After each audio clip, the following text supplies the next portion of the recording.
welcome to the Revolutionary Blackout Roundtable.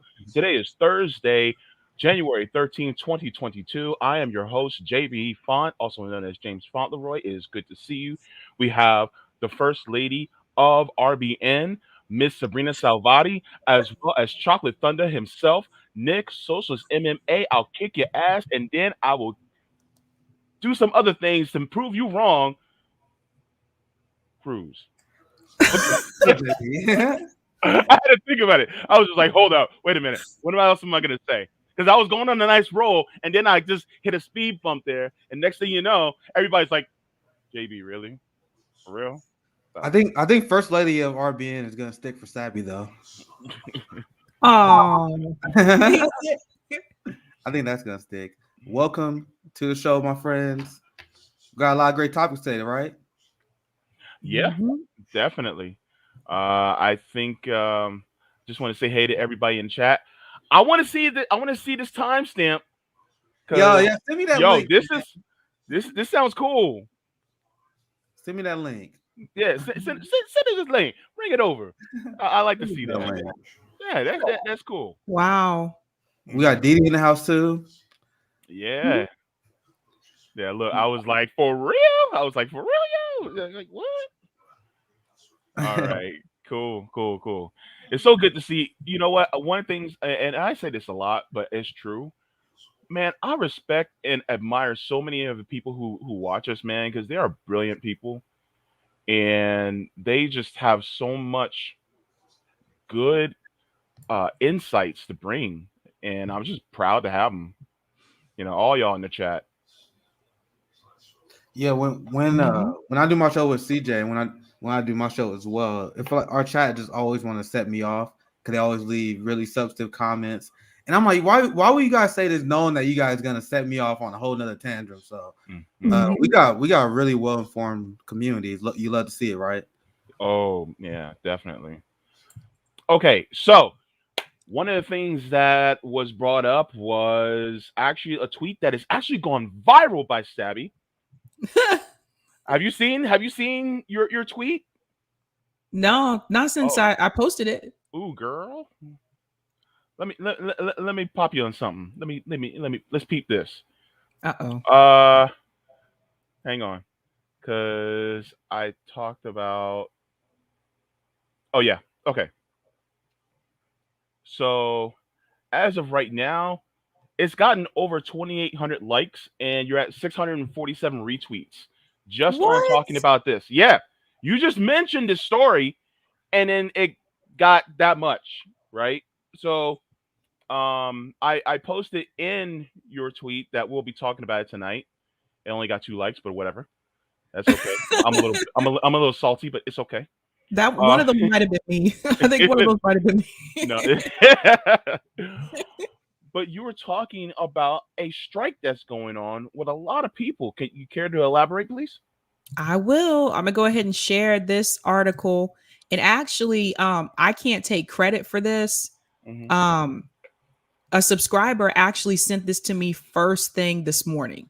Oh, cool. And I was like, what? She said, Sabby, did you see this? And I was like, no, but I see it now. So let me share my screen because this is huge, especially considering the amount of workers that went on strike. So this involves Kroger, which is a grocery store chain. I don't know if they're everywhere, but they've been in states that I've lived in before. Why are Denver Kroger workers on strike? So listen to this. Over 8,500 grocery stores at over 80 King Super / City Market locations in Denver and Colorado Springs are going on strike this Wednesday. So it started yesterday. The negotiations between UFCW, Local 7, and Kroger own chain have reached an impasse, with the union rejecting the latest company offer. The union has also commissioned a timely report on the poverty, food insecurity, and homelessness affecting Kroger workers in multiple cities. So these are people who have jobs, but they are still food insecure and they are housing insecure. It goes on to say, providing crucial context for the hard line that the bargaining unit has struck at the urging of their members. After 17 hours of negotiation on January 5th, UFCW rejected a $148 million investment from Kroger in wages, signing bonuses and benefits, according to a statement from King Soopers, the union which is pushing for materially better wages, pension, and health benefits. Of course, you knew healthcare was going to be a part of this. Has countered that the proposed agreement includes numerous concessions. This includes an unpopular multi-tiered wage system. And where have we heard about that before? Where some workers would get paid significantly less for doing the same work as others. I'm gonna pop out. And what make that system horrific is it's easily exploitable by the managerial class.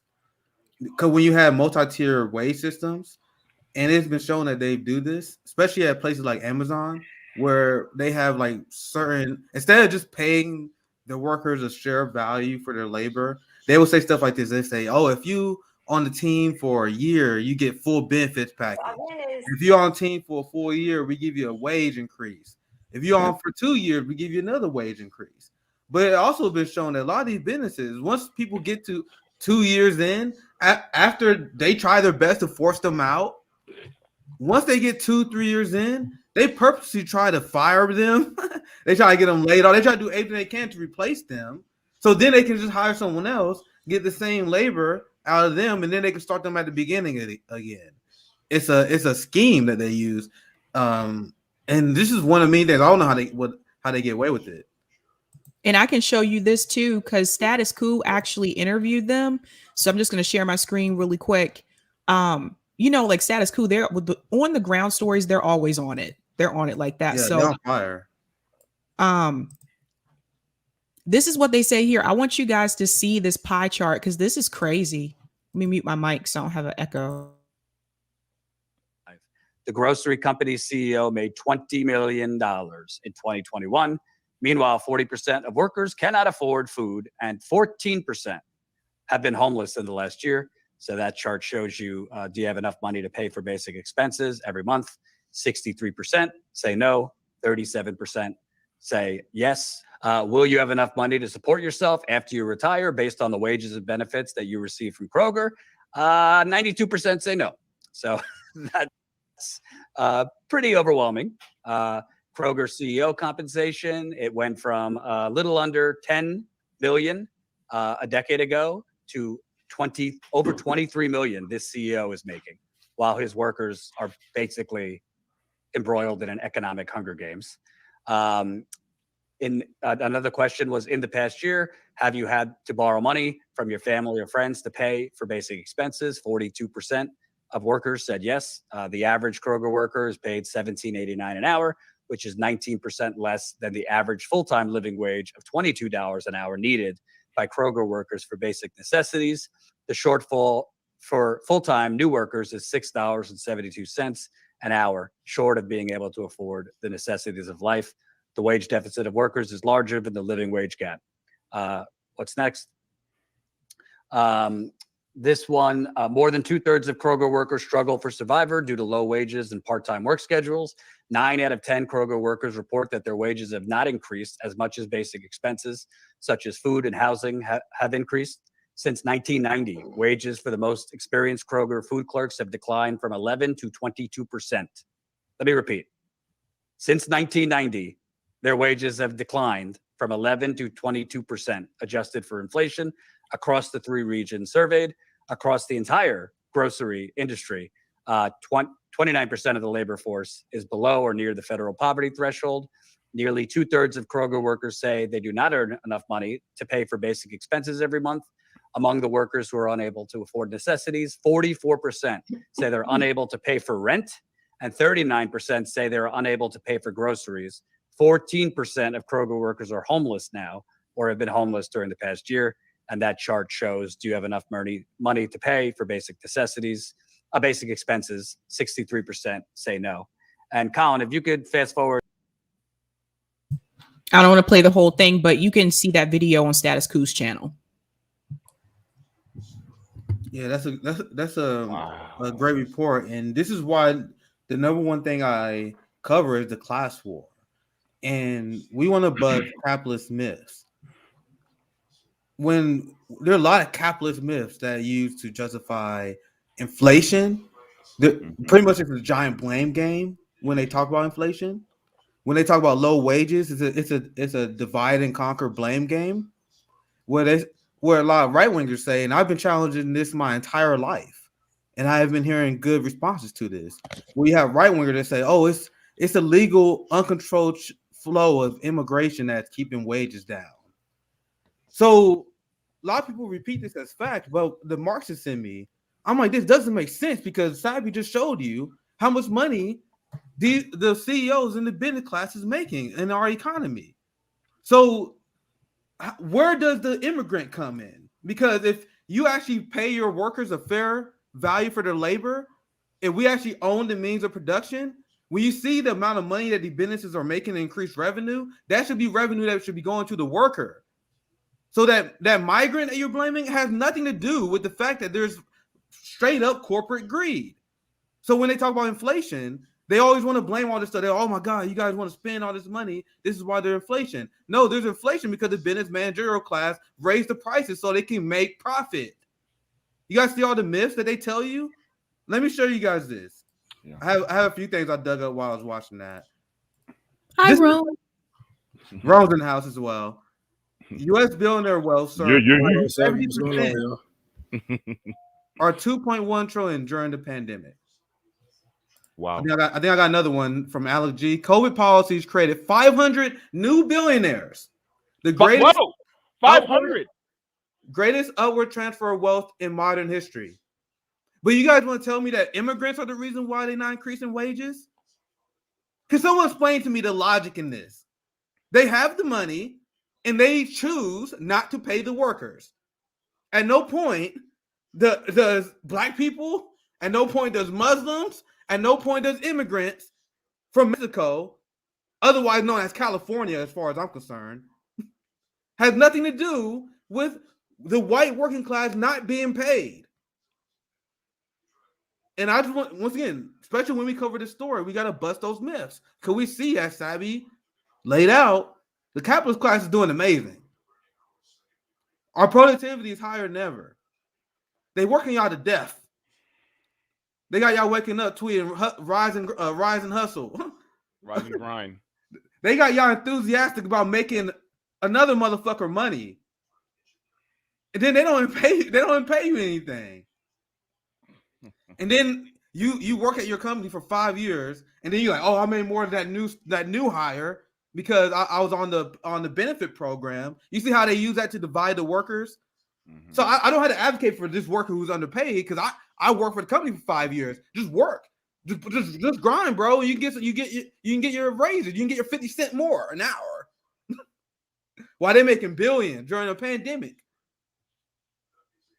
You see how there's never any losers for them. Yeah. You know, I'm gonna get Roman JB here. Yeah. I'm just, you know, it's just sad because the one thing that I wasn't shocked about, you know, a majority of the people not able to afford what they can. And that's sad that I'm not shocked. The thing that shocked me was those 500 more billionaires.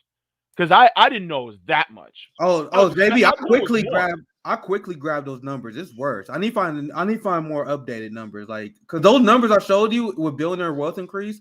Those stories are like a few months old. Yeah, I need to find go ahead, JB. I'm sure the number is definitely gone up, but what the sad part is that I'm not surprised. That pisses me off that I'm not surprised. And the thing is that. I feel like my sense of outrage is kind of like waning, and I need to keep that sense of outrage because this shouldn't be. But the fact is that you literally have people who are working. I mean, no person should be in poverty whatsoever. And to add insult to injury, the fact that these people are actually working are in this country. are in poverty. And so, it's just, and this company, you hear a lot about it. Like, I don't see any Krogers here in Florida. I don't think they're here in Florida. So I only started hearing about Kroger by talking to other people. But from what I know, I mean, if they're as famous as they are, then you know people will try to make this concession, well, he's the CEO of all the stores, and he's doing, he has a hard job. And I'm like, so do the people who stock the shelves. They're the people who are, them and the cashiers are the ones who are putting their lives in danger during this pandemic. And if the CEO were to disappear suddenly, where would Kroger be? Still running. People would still be getting their food at that store, and it still be making money. So really, how well do they need that CEO to make that much money? Do they really need it? I beg to differ. And I want to show something else too, because I had Fadil Kabu on last night, and he was talking about MMT and what Joe Biden could do, what they could do right now to fix all of this. And I'm gonna share my screen because Roger Meadows sent this to me. Roger's always on it. Like, you guys know, Roger's always on it. Now, this is from Cornell Law School. And I can put this in the chat as well if you want to see this yourself. 31 U.S. Code 5112, dimensions, specifications, and design of coins. Listen to this. The Secretary of Treasury may mint and issue the following coins. They can do this today. They can mint a $3 trillion coin. All this stuff, all this logic that they give us about we need to tax the rich more, we need to tax each other more. We don't even have to do that. He went through all of this last night. Now, this goes into MMT, and there's a lot to go into with that. But I'll put this in the chat for you so you can read this yourself. But even Congress can participate in this. So what we should be doing is we should be putting pressure on progressives who are in the House to push for this. Because he told me last night, I asked him, I said, how many politicians do you think know about this? He said, well, several of them know about it, and Ro Khanna is one of them. Ro Khanna apparently has talked about MMT, has talked about minting the coin when Trump was in office. So we need to put pressure on them to do this. I'm putting this in the chat. Thank you for the super chat, Paul. What's the leverage to force billionaire class to concede? Man, Rome knows the answer to this question. A lot of you guys not ready for. I'm telling you, I don't know why you guys ask us that question. You guys are not ready for the answer. What's the leverage to force the billionaire class to concede? You guys don't want to hear the answer to that question. Oh, I'm so excited. Rome, please proceed. No, I'm just gonna say this. I'm gonna say this. You gotta learn, and you gotta be ready to really live to die. Like, you gotta learn. We'll find something, you know what I'm saying, to live for and die for it, I should say. Because we're gonna need you all doing something like this. Like the White House is putting up walls around itself. They are getting ready, not for mandates. That wasn't for, because they knew that the Supreme Court was gonna turn down those mandates. It wasn't for that. Mm-hmm. It was for us. They see, as we are reporting on right here, that people are in poverty. People are down to their last. We're homeless and we're still working. They tell us, oh, you won't have, you will have a home over your head. You will do better if you just worked harder. And some of us have multiple jobs and still homeless. They are putting up those walls for us. They're getting ready for us. So if you want to know, you know what the fuck to do. Don't stop playing with us. Don't try to get it kicked off this motherfucker. We doing good. It's a good comment. I didn't fence the comment. It's a good comment. It's not in electoralism, so Paul knows. They have the process by the bars. Yeah, that's exactly what they have. So the only real leverage is labor targeting the flow of capital. Yeah, so I like that. You always gotta target your strongholds. I always mention this. So you target the places like New York, where a lot of money come in and out. Places like Detroit, where we create the cars for the other states and cities. Michigan got the water. California funds like 3 or 4 other states here. So those are strongholds here that we can really take advantage of. If it was big riots, big protests, or whatever, if we was to do it, we do have to link up in certain spots. So we won't have to worry about military action, you know what I'm saying, or them dropping some type of bomb. And because if we're in the middle of nowhere where there's no clean water, barely anything, they wouldn't care about that. But if we do it right, we can take over. As long as we take over the strongholds and really get back to trade and community, I should say, community. So there's a reason why you see a lot of the Just 1 second. Go ahead, James. Just want to thank Intermary Fossil. Gosh, I can't talk today, for the super chat. Thank you so much, and thank you so very much for that. By the way. Yeah, thank you for the super chat. Mhm. And I'm gonna say this because we had the General Strike Summit. A lot of people spoke out against that because I think a lot of people who are comfortable in our society, they don't really want what will actually lead to change, because that's why they have the same 2-year strategy, right? Where their movement consists within 2 years. And if you read history, and we all know the history of social change and social upheaval and revolution, we all know that having your politics judged every 2 years is ridiculous. But that's their politics. Advocate for what we can get elected on and run on those. But when you look at things that I find irredeemable about our society, things that must change, I'm looking at our police state. I'm looking at inhumane immigration policies that we have that literally lead to sex trafficking, people being assaulted. I'm looking at the bombs that we send to Israel, the multiple genocides that we're funding. We're funding a genocide right now in Afghanistan that leading to food insecurity to up to 20 million people. We covered this on the International Leftist Coalition on Tuesday. So when I see it, I'm like, that stuff has to end. A lot of people who don't care about that stuff, they don't really care about that stuff. But the only thing that ends that, and the moderate route, the easy way at this point, is shutting down the economy to the point where they have to respond. That's why we advocate for general strike summits. Well, general strikes in general, withholding labor, shutting down entire markets, because I think that's the easiest path we have for them to respond, right? And another thing, like taxing the rich, like that's the easy way. Like they don't understand, like this is the easy way at this point. Taxing the rich, like we should be going for a complete redistribution at this point, as far as I'm concerned. But hey, there's a path we gotta follow. So if you had asked me straight up, the most effective way is the uncomfortable way that's gonna make a lot of people in their comfortable life upset. I don't think this shit changes without armed revolution.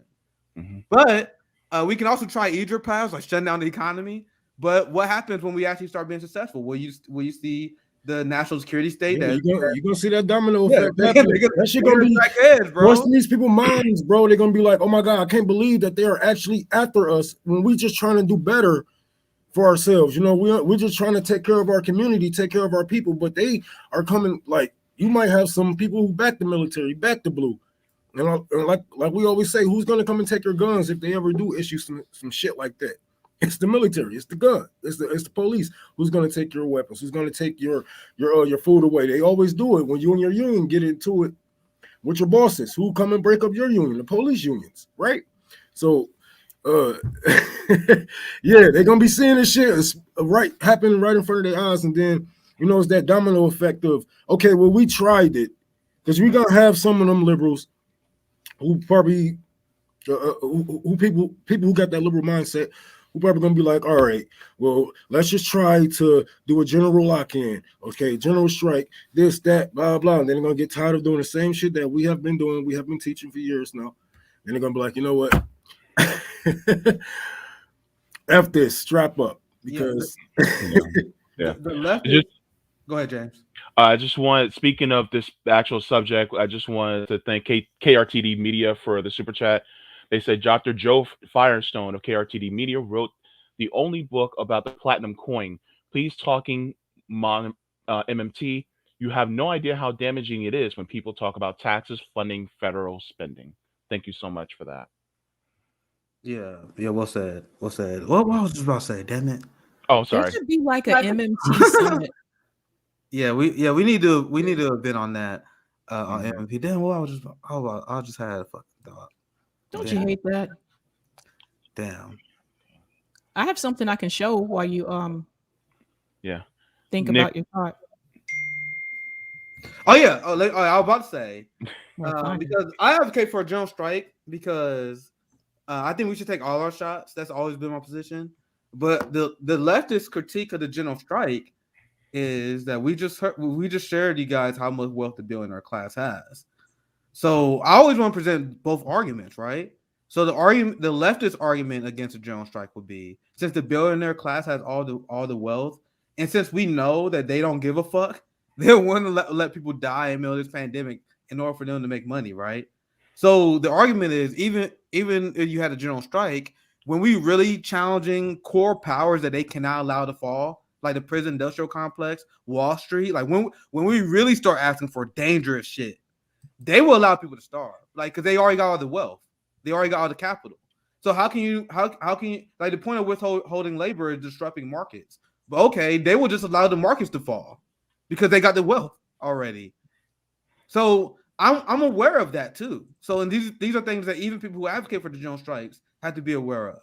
Like, there's a point where, especially when we getting close to being successful, they could just say, fuck it. Fuck it. I'd rather let this country tank before we give in to you motherfuckers' demands. So then what's the next step? That's why I say I honestly don't see it getting better without some sort of armed resistance. Because there's a certain point where they're gonna say, I'd rather starve everyone. You guys gonna have a general strike? All right, fine. Withhold your labor. We're gonna shut down the food markets. We got supply. But I'm telling you guys this because I'm still a supporter of a general strike. Because once again, I do think there are a lot of effective changes you can make with a general strike. But you guys gotta be aware of other things they can do as well. These are things I'm trying to prepare myself for. So I'm not saying that to dissuade people from it. But just know you gotta have another option too. Just in case the capital decide to hold the capital and let the country tank, which I think they will.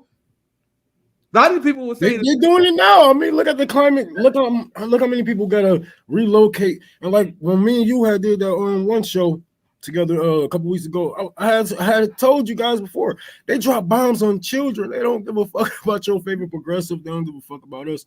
If it came to it, they're gonna die with it. They're gonna die with their gold, their diamonds, if they had a chance. You know what I'm saying? We have a chance to stop it. I say take it. So I found it. Yeah, go ahead. I will make this one last point because just to wrap the point I was making up, will also make their strategy dangerous is that they will rely on class traders. Because look at what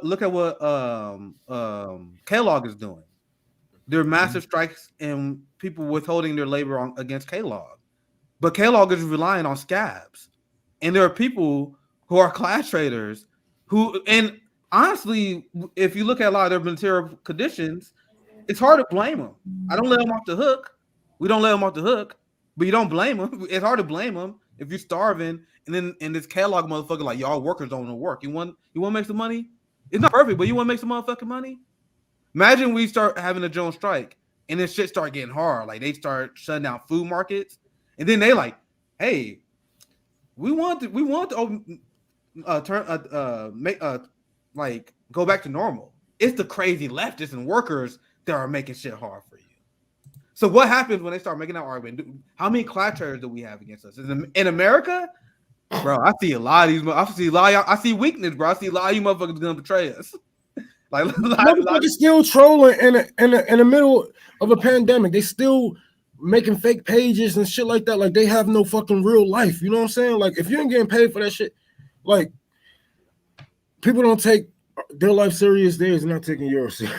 Like I swear. Mm-hmm. Yeah, but go ahead, Fabi. You can present. All right, so I'm gonna share this tweet because this has to do with a whole housing like insecurity thing, the housing crisis that we have in this country. So Nico tweeted this, and I think this is probably the third time I've shared this week, actually. But Nico said the average price of a home was $85,000. That's like 15 years. Now the average price of a home is $375,000. Christ. Home prices have increased by almost 1,000% in my mother's lifetime. She's only 52. And this is the chart here so you can see how the prices have changed. 1975, 38,000, 1980, 63,000, 1985, 82,000, and you'll watch a big jump here. 1990, 123,000. And then he goes on to say, so what I'm saying is this is not normal at all. You shouldn't have to pick between having a home for your family and living your life to the fullest. And up until recently in the US, that wasn't the case for the middle class, but there isn't a middle class anymore, really.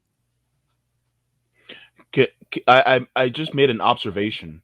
If you look at between 1975 and 1980, the prices of home doubled in 5 years. Yep. It doubled. This is class war. Like this is why it nearly doubled. And then look in the years of that. Can you go back for me one second? Because this is when they start. We start living off credit. Yeah. Doing them 80s. This one them credits started taking over. Yeah. Yep. Like Nick said, this is a war on you. This is a war on me. The war on the poor. Look at this. 80s, 85. That's a hell of a jump. That's when we start living under credit. Right over there. That's Reagan time. Mm-hmm. Yup. There you go. Supposed to trickle down. Thanks, nobody. So the capitalist class, they are conditioning and training people to get used to the concept of you not owning anything and you being happy about it. That's the shift of the new era that we're looking into right now.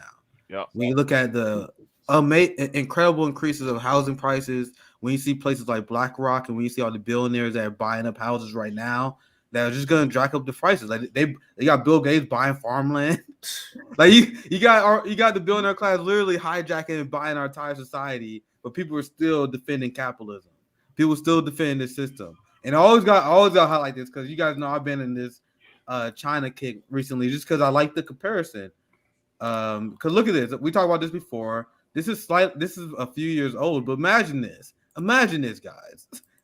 Compared to what we just read, damn, this science is a disaster. 70% of China's millennials are homeowners. And correct me if I'm wrong, but I think the other statistic is 90% of people who live in their homes, their family owns the home. So even if you're a part of the millennials who don't own their home, if you live in a home, there's a good chance that someone in your family does own it. Yep. 90%. So I know people always say, "Oh, China not perfect." Bro, give me a house, give me health care, give me wages, I'll figure other shit out. Hey. We can at least start the foundation there, right? Nick. You see that? Go ahead, James. And I'm gonna share a contrasting screen with you really quick, just to prove your point. 37% of home buyers in 2020 were millennials. Jesus. So and I'm looking at them like they're lucky. So you're lucky. So hold up. You mean to tell me that there's double a percentage of homeowners and look at the millennials in China than there is in the United States? But I thought China was bad. I thought China was the big bad red, gorilla in the room that we had to defeat. And yet you got 70% of their millennials owning homes, but only 37% of ours owning homes. What's up with that? James, you want to know what's even funnier? Ever since the rise of the new Cold War, where they're trying to paint China as this evil authoritarian state, you want to know the talking points that you see coming out of Washington Post and New York Times? They say it's so funny. They say China is a bad country because they're so authoritarian. They spend all their resources on empire and building this police state, and they don't take care of their citizens. Pure projection. I can show you guys. I covered this before. This is literally what they say about. This is what they say about other countries. Pot, meat, kettle, motherfucker. There's another one they did recently. I'm gonna see if I can find it. That's beyond parody. I think I gotta look at my likes on Twitter. I think I liked it. But it's like beyond parody how they paint the picture of other countries. compared to what we do. Like, oh my God, this country don't really care about their people. Mm-hmm. Meanwhile, we got people Really? starving in the streets on homeless. Hmm. As my friend Didi say, they don't got homeless in the DPRK. Oh, really? No, they like most of my students were from China, and when you would ask them like if they want to get a job in the U.S., they would say no, they want to go back home because they were pretty much.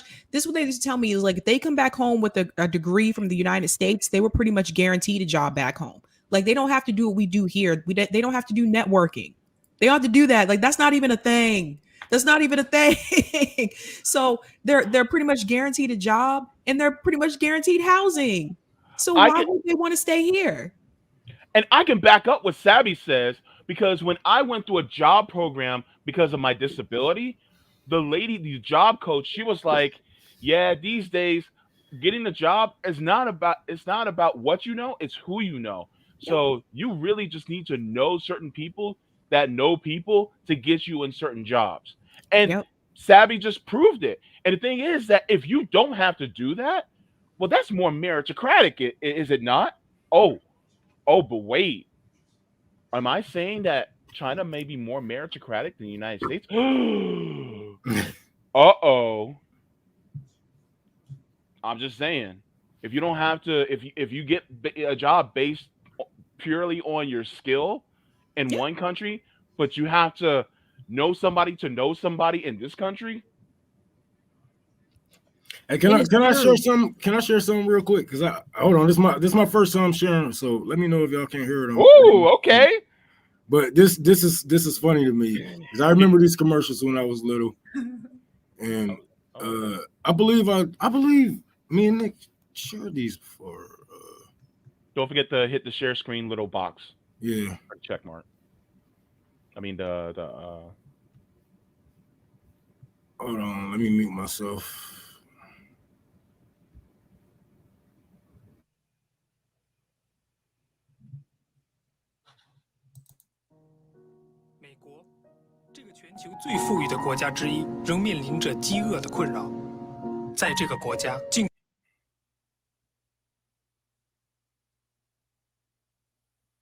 Am I doing this right? Yeah, you were doing it right. All right. So y'all gonna have to read the subtitles because of course it's from China, but it's talking about. Y'all remember them 30 cents a day commercials? They got us. They in the 30 hold on 30 cents.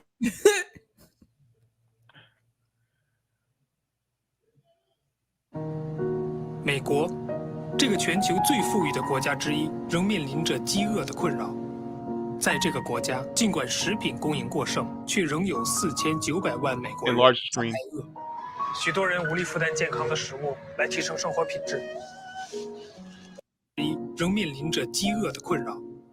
在这个国家，尽管食品供应过剩，却仍有4900万美国人在挨饿。许多人无力负担健康的食物来提升生活品质。帮助美国，从现在开始。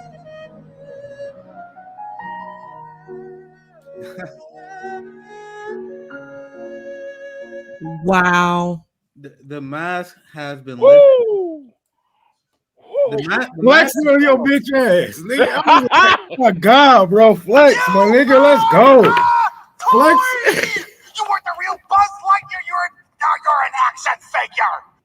I don't know what the fuck was that. Somebody was talking to Joe Biden. I was like, "Are you guys doing a bit?" I was like, "You guys doing a bit or something?" Oh my God, that was hilarious. I was like, "What? What the hell is this? China Feed America?" That's what's up. Flex on their bitch ass. Like, yes, come and help me. Help me. Somebody say. The propaganda, the American exceptionalism is completely, that mask is completely off. Like other countries look at us as a joke now. Yeah. Yep. I love that he was in the hood at the fucking liquor store though. A white kid walked up. This little white boy ain't playing basketball. Like, oh my God. I'm like, what? I'm like, but you know what? That was the real shit that they could have put on there too. Like, yeah. We need food. We need help here in the United States. Because the These thing niggas is, eating cookies and shit, y'all. Let's help them, please. but you know what's interesting though? I the thing is that they really are capitalizing on some real truth there. And the thing is that like you can come into you look in the United States, they basically debunked the American dream myth just with that little 30-second commercial. It's like, yo, we in China, we literally have a way less food insecure population than the United States.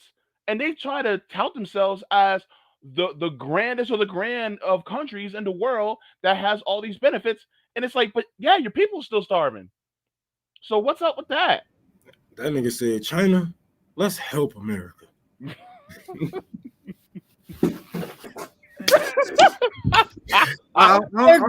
Bro, this shit is. I'm so glad that Rome can share stuff now. Me too. This is a victory. I was wondering how to find how to. Yo, I'm gonna get Rome on my show. We're just gonna be sharing random shit for like an hour. That shit gonna be dope. But I got another story we can get into. This should be a fun one. So the Biden administration is in shambles, in complete shambles. So let's spend this segment discussing why the Biden administration is in shambles. But before we do that, and I got many a reason why, because like watching the Biden administration and watching the Democratic Party last week is like watching the blooper reel of this country. Like, and I'm gonna show you guys some footage of some shit I seen from Kamala Harris. Like, I'm talking about some new shit. Oh, no, Nick, like, not Kamala Harris again. Damn.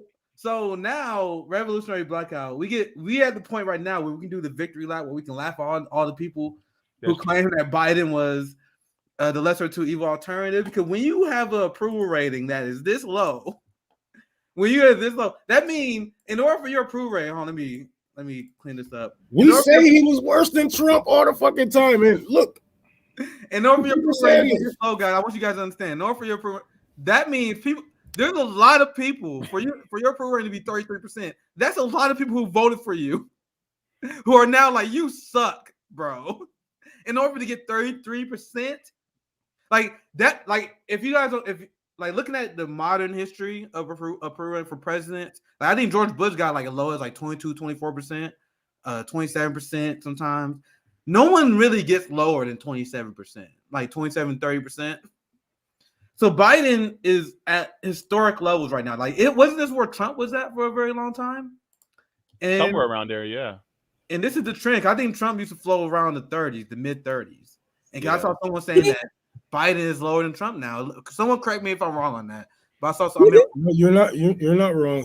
Trump lowest was 34, I believe. Yeah, that's what I thought. So look at this free fall. Look at this absolute blooper reel. Clown show of administration. Biden's overall approval rating in the last 7 Quinnipiac polls. He started for 49%. Now he's down to 33%. And you really had just one goddamn job. That's the funny thing. One goddamn job. Despite all the horrible things that Biden has done that we have covered on this show, I promised you, if Biden just sent people with one fucking check, just one. Like, and 80 cents a day, baby. I think he just sent one every month.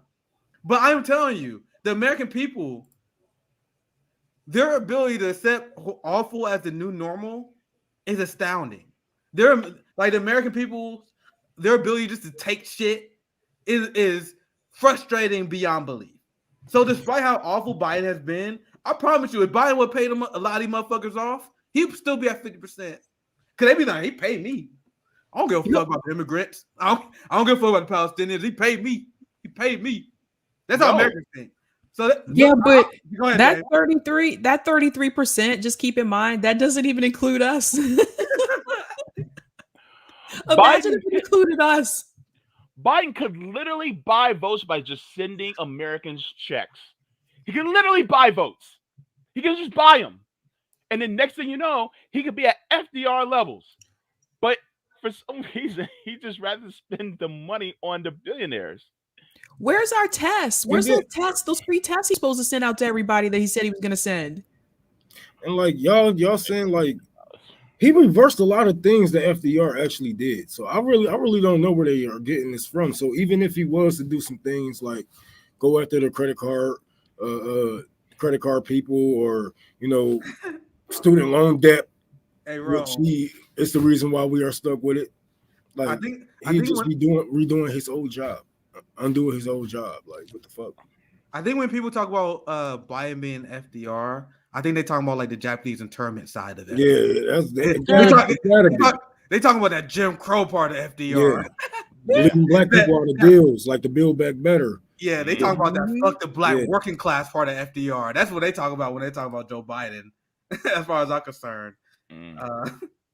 But also the other thing too that I was saying, like he was in Georgia. They went down to Georgia this week, a couple days ago. Oh yeah, to try to like get like to I guess like guarantee them they're going to fix this whole issue with the voting rights bill, and they're going to pass that. I'm going to go and say this again. Joe Manchin has already said he is not in approve of this bill, so we want to throw that out early ahead of time. So when they come to vote for it and he don't vote for it, people aren't shocked and like, how could he do this? He's already said he's not in favor of it. But the thing that killed me is he went down to Atlanta and spoke at HBCUs. And I'm like, how the hell could you go speak at HBCUs when you reneged on your promise to cancel their student loan debt? Like, how could you have, what kind of like the nerve, like the audacity of him? How could you go to Georgia and speak to all those people in Georgia after you reneged on giving them the $2,000 checks that you promised if they put Warnock and Ossoff in office? How could you even show your face there? And Stacey Abrams didn't even show up to the event. What did I tell you? Savvy, I'm so glad he brought that tea up because he didn't show up. I'm so glad he brought that up, Savvy. Let me mute myself. That's just too funny. Because now that you mention it, I love that you mentioned, because this is a perfect segue, because I was about to bring this up anyway. Quaker anarchist, amazing friend of the show, why HBUs inviting them? I don't even know. So we have some words for black capitalists, and I got a lot of work for them right now. So first things first, props for Katie Halper for sharing this. So I think this is during the trip, right? When he was talking to he was in front of the Morehouse audience. And check this out. Look at this live from Biden. He's doing it again. I think I didn't turn the audio on. So I got two videos to share for you guys. Let me make sure the audio and I'm muted. Watch this. I did not live the struggles of Douglas, Tubman, King, Lewis, Goodman, Cheney, Swerner, countless others, known and unknown. I did not walk in the shoes of generations of students who walked these grounds, but I walked other grounds because I'm so damn old I was there as well.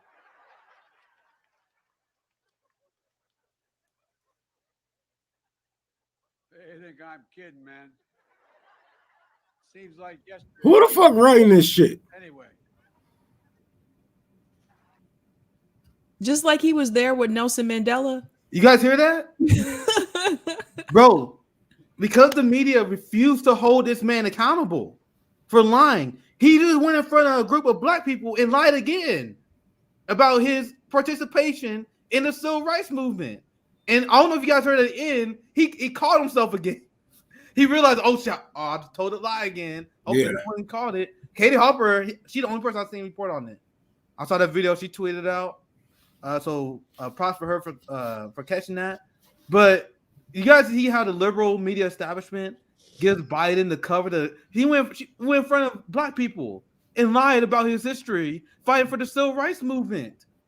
How the fuck is this acceptable? Like people say Donald Trump is this insane liar, which he is. But the position of this show is that Joe Biden is just like Donald Trump. So if you think Donald Trump is this unique liar, this is just more proof that Biden is just like Trump, because this is some shit that Trump would lie about.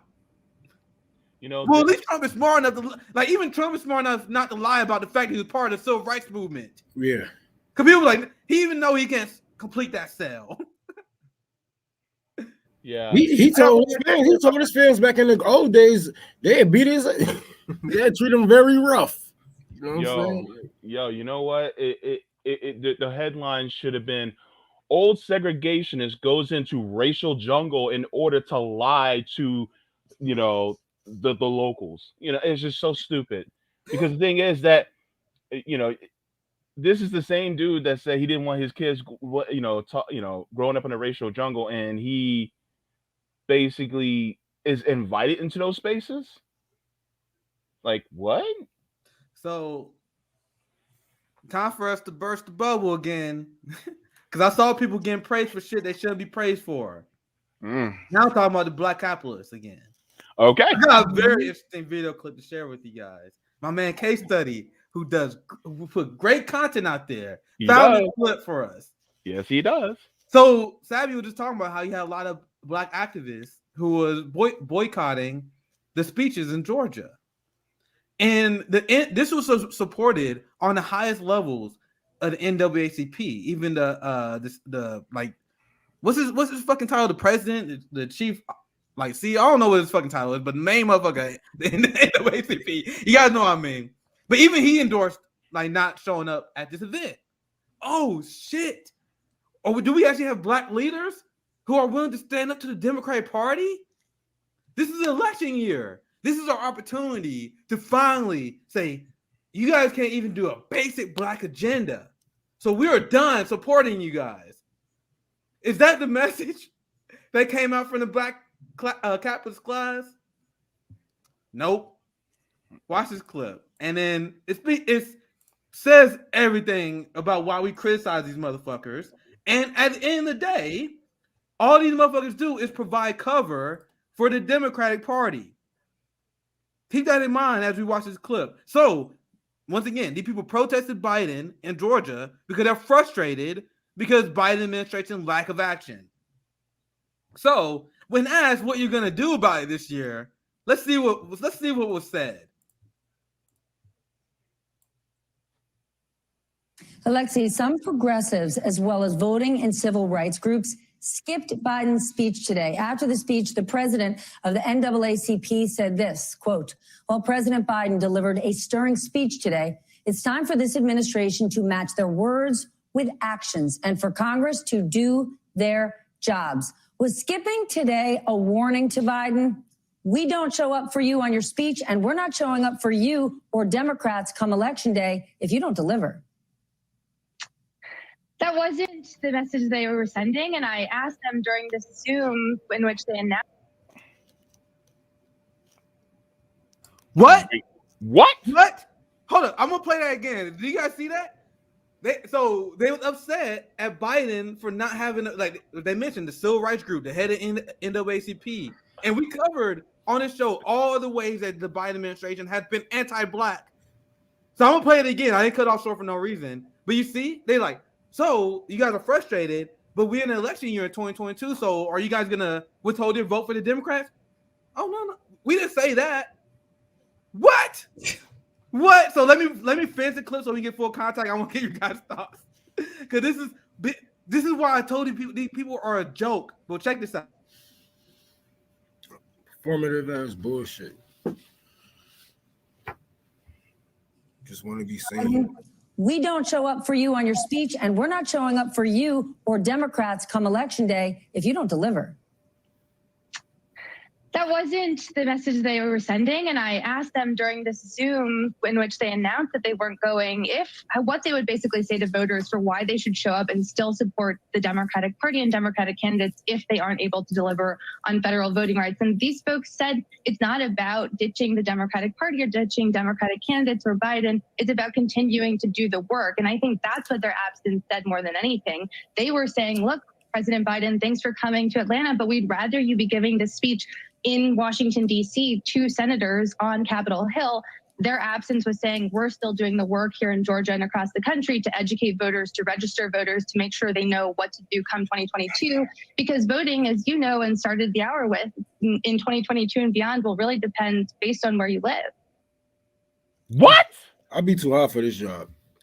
I'll be way too hot for this job. I understand. Oh my There she was god. like, Wait.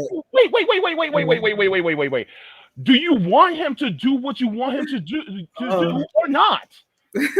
It's like, oh well, you know what? I think my I'm really employees crying. should just do whatever they want, whatever.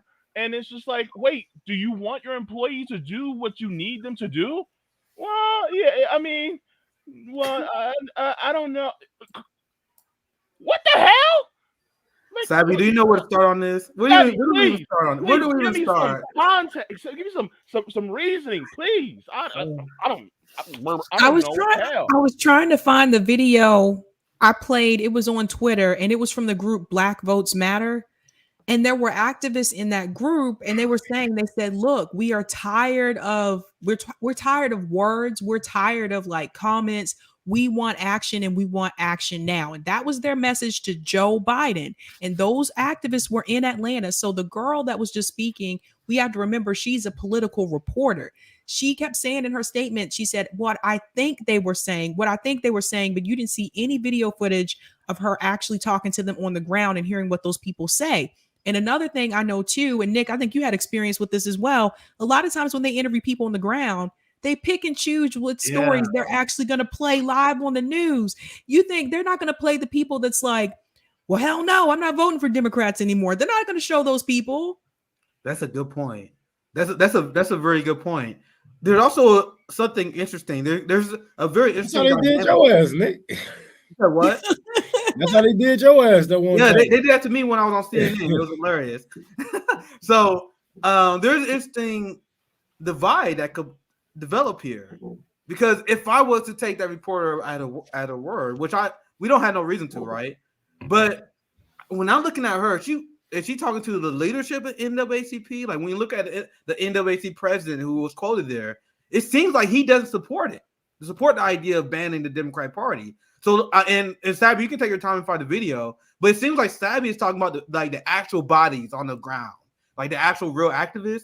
They're done with the Democratic Party. So these are the people who are actually fueling the movement. But then is the leadership like, no, wait. We got to get back in the Democratic Party. So this is going to be a very interesting struggle, because now you're going to see a lot of people who they want to hold Biden accountable, but then at the same time, as their role dictates, they got to pull people back. They got to pull people back to the party. Will they be able to do that? I found it. Here's a question, though.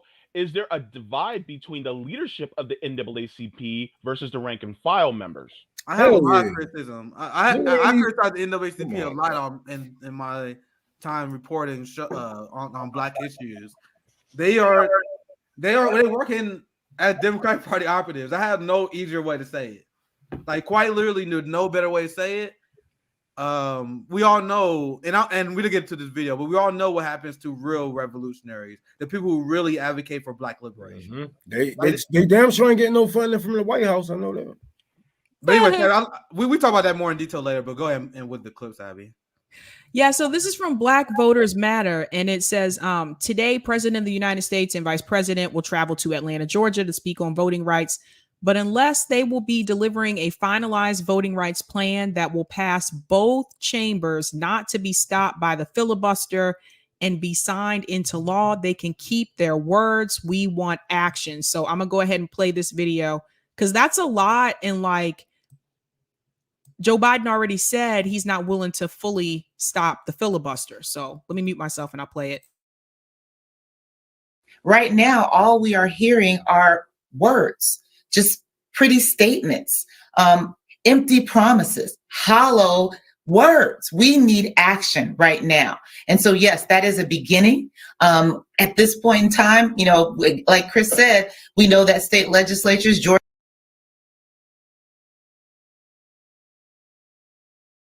in particular and several others, are already working to make it harder to vote. But we must have these protections now. We are tired of empty promises. We are tired of statements. We don't want to visit. It's still a pandemic. Omicron is raging. We don't need to be outside. We need to be at home. We need to where we are safe. But more importantly, we need this protection from the federal government. We must have it, and we must have it now. So one thing I want to point at that she said, Notice what she said. We don't want to visit. They didn't want to see him. Stacey Abrams didn't even want to see him. What does that tell you? They are well. So what? This is the thing. So that's great to see activists put this kind of pressure on the Biden administration, and we're gonna continue to spread awareness on the crimes of the Democratic Party, on why Black people should honestly get off the plantation and leave the Democratic Party because they are complicit with Black suffering, right? And I've seen the professional Black activist class sell us out. Not the people like when we look at people on the ground, the real motherfuckers who are actually carrying the movement. I'm talking about people like Rome. I'm talking about people like Affinity. These people are real soldiers, right? But there is a professional, managerial, like activist Black left, right? These are the people who got wealthy during Black Lives Matter, during the Black Lives Matter movement. I'm very interested in seeing what their messaging is going to be around August and October. Because I know, guys, it's easy to say this shit in January. But I have been through this shit. I've been through movements multiple times. I've followed Black activists and leaders for a very long time, and I've seen this a lot. I see this a lot where you have, we're gonna put a lot of pressure on the Democratic Party. We're gonna say no more here. And then all they need is a few Republican scare ads. Then come August and October and September. All of a sudden you see Democrats ad that's showing what the MAGA Republicans are saying. Then a lot of these people, they get scared. They get scared real quick. We've seen it happen last year. So what I'm saying is not even hypothetical. Like we've seen a ton of people in the streets during the George Floyd protest. And then they all went to vote for Jim Crow Joe. He went to fund the police state more. He went to expand the drug war. So what did we get? So I'm not saying that's going to happen. They expanded the police budget in George Floyd's name. Smack these people in their face, bro. Like, I'm not saying that's going to happen again, but honestly, this sounds harsh. But if you're one of them Black leaders that was out there telling people to vote for Joe Biden in 2020, maybe you should take a seat on the bench. You know what I mean? Just for at least one election cycle.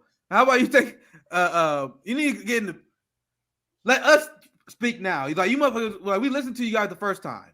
So the activists that we see that show that said we cannot support the Democratic Party no matter what because they refuse to deliver.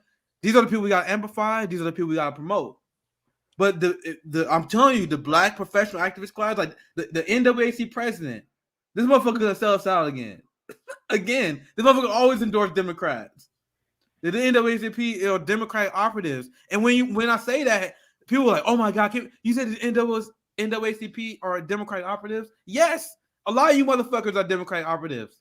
Because think about what that term means. Operative, short for operation, completing an operation. Operation is something that has a goal. So the goal of the Democratic Party is to get elected. So if you're a Democratic Party operative, that means you're operating under the goal of getting Democrat elected. So if that's your message every 2 years to vote for the Democratic Party, you are by definition a Democratic Party operative. So people always get shocked when I use that term. When I say the squad, they're Democratic Party operatives. Quite literally, yes.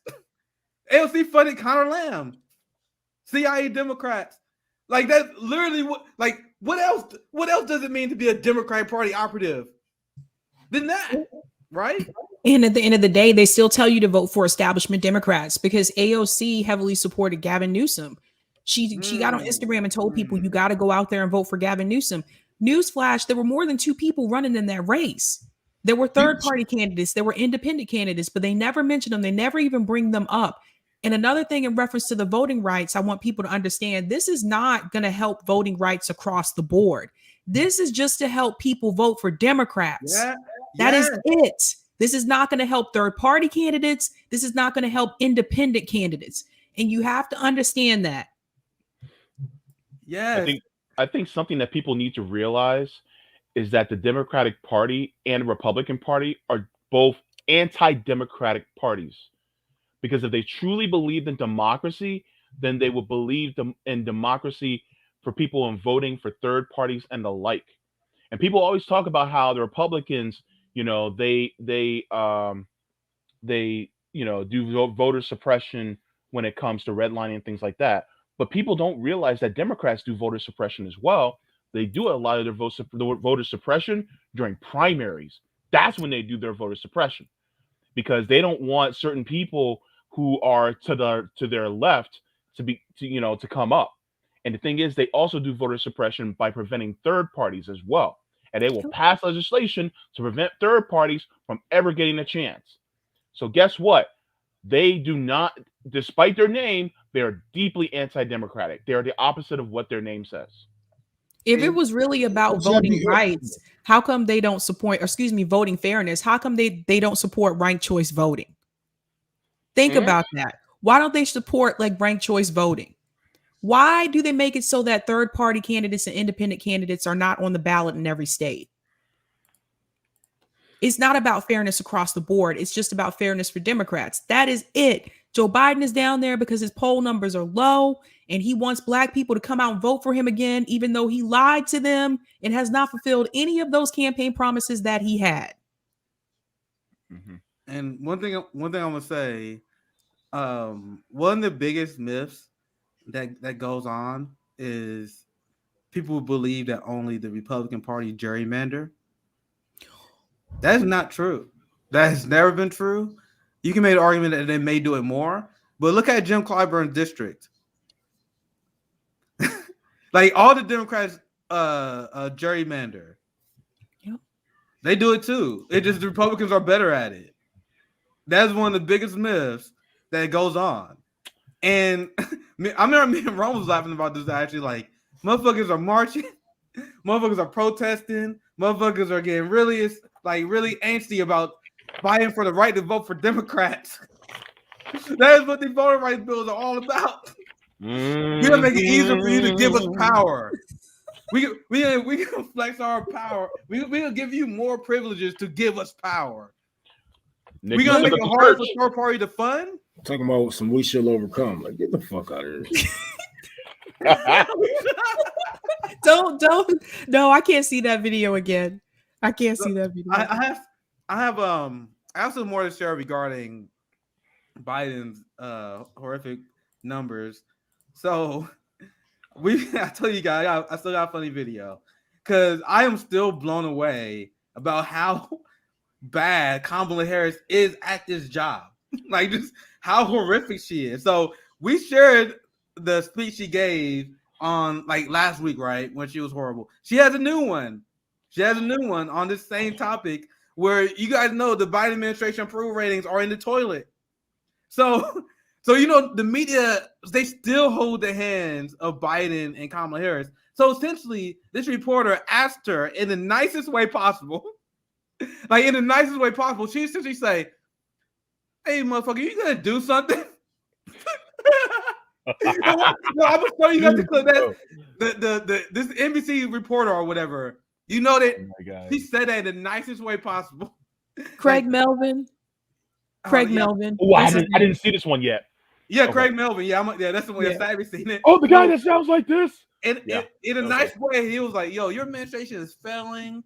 Do you want to change shit up? Because you're kind of sucking right now." Craig Melvin made me want to cough, man.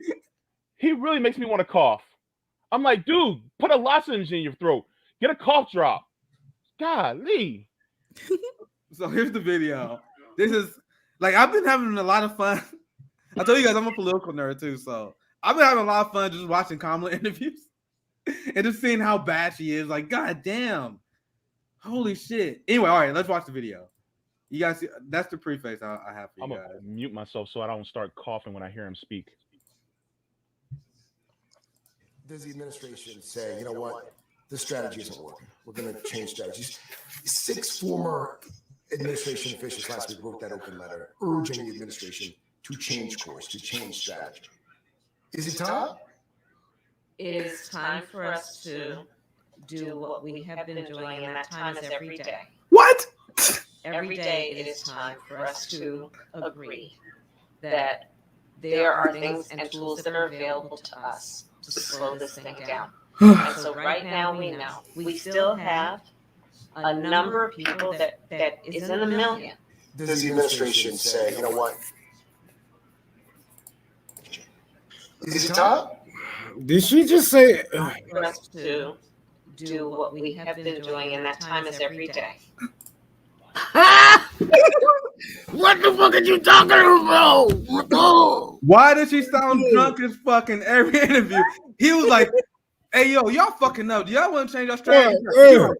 Now is the time we do what we said we need to do." And that time is every day. JB, what did I tell you? I need What a did I tell chalkboard. you? I need to add something. I don't know. I told you. She been sipping that shit that was in my cup. She need to stop doing interviews. She's terrible at these interviews. Oh shit! I didn't. It's terrible. I didn't. Who the hell? What friends does she have that said, "Oh yeah, go ahead, you're great at interviews"? Friends. How many of us have them? See, clearly she ain't got none. Because she keeps doing these interviews and she sucks at them. Look, she sucks more at doing interviews than I suck at playing basketball. God, you gotta see. And I suck at playing basketball. And Kamala Harris sucks more than at doing interviews. Please, Nick, please. I'm gonna share it again because I messed up. I forgot to mute my mic, so there was an echo. But I want you guys to keep like. I do not do these shows sober. Oh, again. Oh Lord. I don't do these shows so because there was an echo. I messed up the audio. So I want them to get a good audio. Oh God. Listen to this, guys. I'm gonna cough again. She is way in over her head. Does the administration say, you know what, this strategy isn't working? We're going to change strategies. 6 former administration officials last week wrote that open letter urging the administration to change course, to change strategy. Is it time? It is time for us to do what we have been doing, and that time is every day. Every day it is time for us to agree that there are things and tools that are available to us to slow this thing down. And so right now we know we still have a number of people that is in the million. Is it time? It is time for us to do what we have been doing, and that time is every day. It's time. It's time. It's time for us to be doing what we've been doing. You know, it's been time. It's time for us to keep doing what we have been doing. Bro, she is so drunk. I do not do these shows sober. In fact, it's about time for me to fucking re-up again. But that's like me talking to one of my older boomer family members or friends that come down. You talk to your auntie? Yeah, I don't know what the fuck she talking about. She make my hair. I'm about to go. She make me need a damn cigarette. That's the same thing she said when she was asked by the woman interviewing her at Face the Nation, and the woman asked her about the student loan debt, like, what are you going to do about the student loan debt? And she was like, we're going to keep doing what we've been doing. I'm like, what? I'm like, that's nothing. Well, Mrs. Harris, apparently it hasn't been working. So you're just going to look, the definition of insanity is keep doing the same thing over and over again and expecting different results. So guess what? She's expecting to have different results by doing the same thing over. Meaning, by definition, Kamala Harris is insane. She's a robot, and I got the proof. That now that Savvy mentioned that, like that, this interview is so funny. Like that interview is so funny now that Savvy y'all mentioned that, because essentially the interviewer was like, "Yo, y'all administration sucker. Y'all gonna change?" The Kamala was like, "Nah, we're just gonna keep on trucking." Insane in the membrane. Kamala is insane in the membrane. That's what's wrong right there. That's an alternator right there in her head. I checked it. It's an alternator. She need about give me about like 350. 350. I get you a new one in there for you. Do we got the water and the oil too, Rome? What we got up and down? Dude was like Kamala. Joe Biden got a 33% approval rating. Like, y'all raising the tank. Are you guys gonna change anything? Nah. Like she keeps saying, like, who in her team keep telling her to answer their question that way? Look, if I were one of her aides trying to, her strategist trying to help her with this, I would have my face would be in my palm like every single day. I wouldn't be able to function. Like I'd be like, I'm like, Madam Vice President, why in the hell would you say that? I mean, are you trying to force us to lose? And actually, guess what? Yes, they really are. Because you know what? She's in on the plan. And guess what? Biden's even in on the plan. And people need to realize that they actually don't plan on winning at all. They plan on tanking the election so that the Republicans will win. Why? Because they actually agree with Republicans more than they agree with the American people. And so guess what? That's what they plan on doing. Yep. Kamala Harris is not doing this on purpose, by the way. She's not. We Kamala see this Harris all the time, though, Jay. doing this on purpose. We see this all the time. Democrats knock it up for Republicans. I mean, they set them up for Republicans to knock it down all the fucking time. We seen this with Barack Obama. He left all that shit down. He left the courts empty, and they got mad when Trump filled them. Like, who should you be mad at? Like, come on now. But yeah, this is what they do all the time. They lost over 1,000 seats in the Senate. They know how to fundraise though. Watch and but they don't know how to. Yeah, go ahead. I'm sorry. Today at 7:20 p.m. on January 13, 2022. Mark my words. I want all y'all to listen to me. It is going to be 2010 levels by the time we're the second week of November. And we're looking at the results of the election. It's going to be 2010 numbers. The Democrats are going to get eviscerated. Watch this space. And I'm telling you, that has been the plan the entire time. Because guess what? They want to move further to the right, and they're seeing now is the time to do it. They did it back in 2010. They're going to do it right now. Watch. Yep. This is such a great segue into the next story I wanted to present. If you guys have any story, just feel free to interrupt and let me know. I got another story I can share. I just gotta go get my kids real quick. My kids about to pull up. I'll be right back. Go ahead. So, I remember I actually pushed back against a lot of people on the left because I remember an election. Everyone was like, "Oh my God, Biden's gonna get crushed." And I still remember in August, I did a few segments. I made a few tweets. Well, I was like, guys, I know the Democrats are not running a great campaign. Yeah. But the Republican Party is beyond awful right now. They ran a campaign that was completely incoherent. Instead of doing the old school Trump strategy of picking at Biden's corruption the way he did the Clinton Foundation, he was pretending that Joe Biden was Bernie Sanders. He was pretending that Biden, the guy he was running against, he was trying to pin him to the most popular senator in the country. That doesn't make sense. That wasn't Trump's strategy in 2016. That wasn't his strategy. He called her out for her trade deals and the Clinton Foundation corruption. But in 2020, he pretended that Joe Biden was his secret Antifa grandpa who secretly wanted to establish Marxism and socialism. You guys see how that went, right? But with that said, the field and the political situation is not the same. Because I pushed back against a lot of the people. There were a lot of leftists at the time. They won't say it now, but I remember a lot of them argue with me. They were like, "You think Biden's gonna win?" I'm like, "Yeah, I do.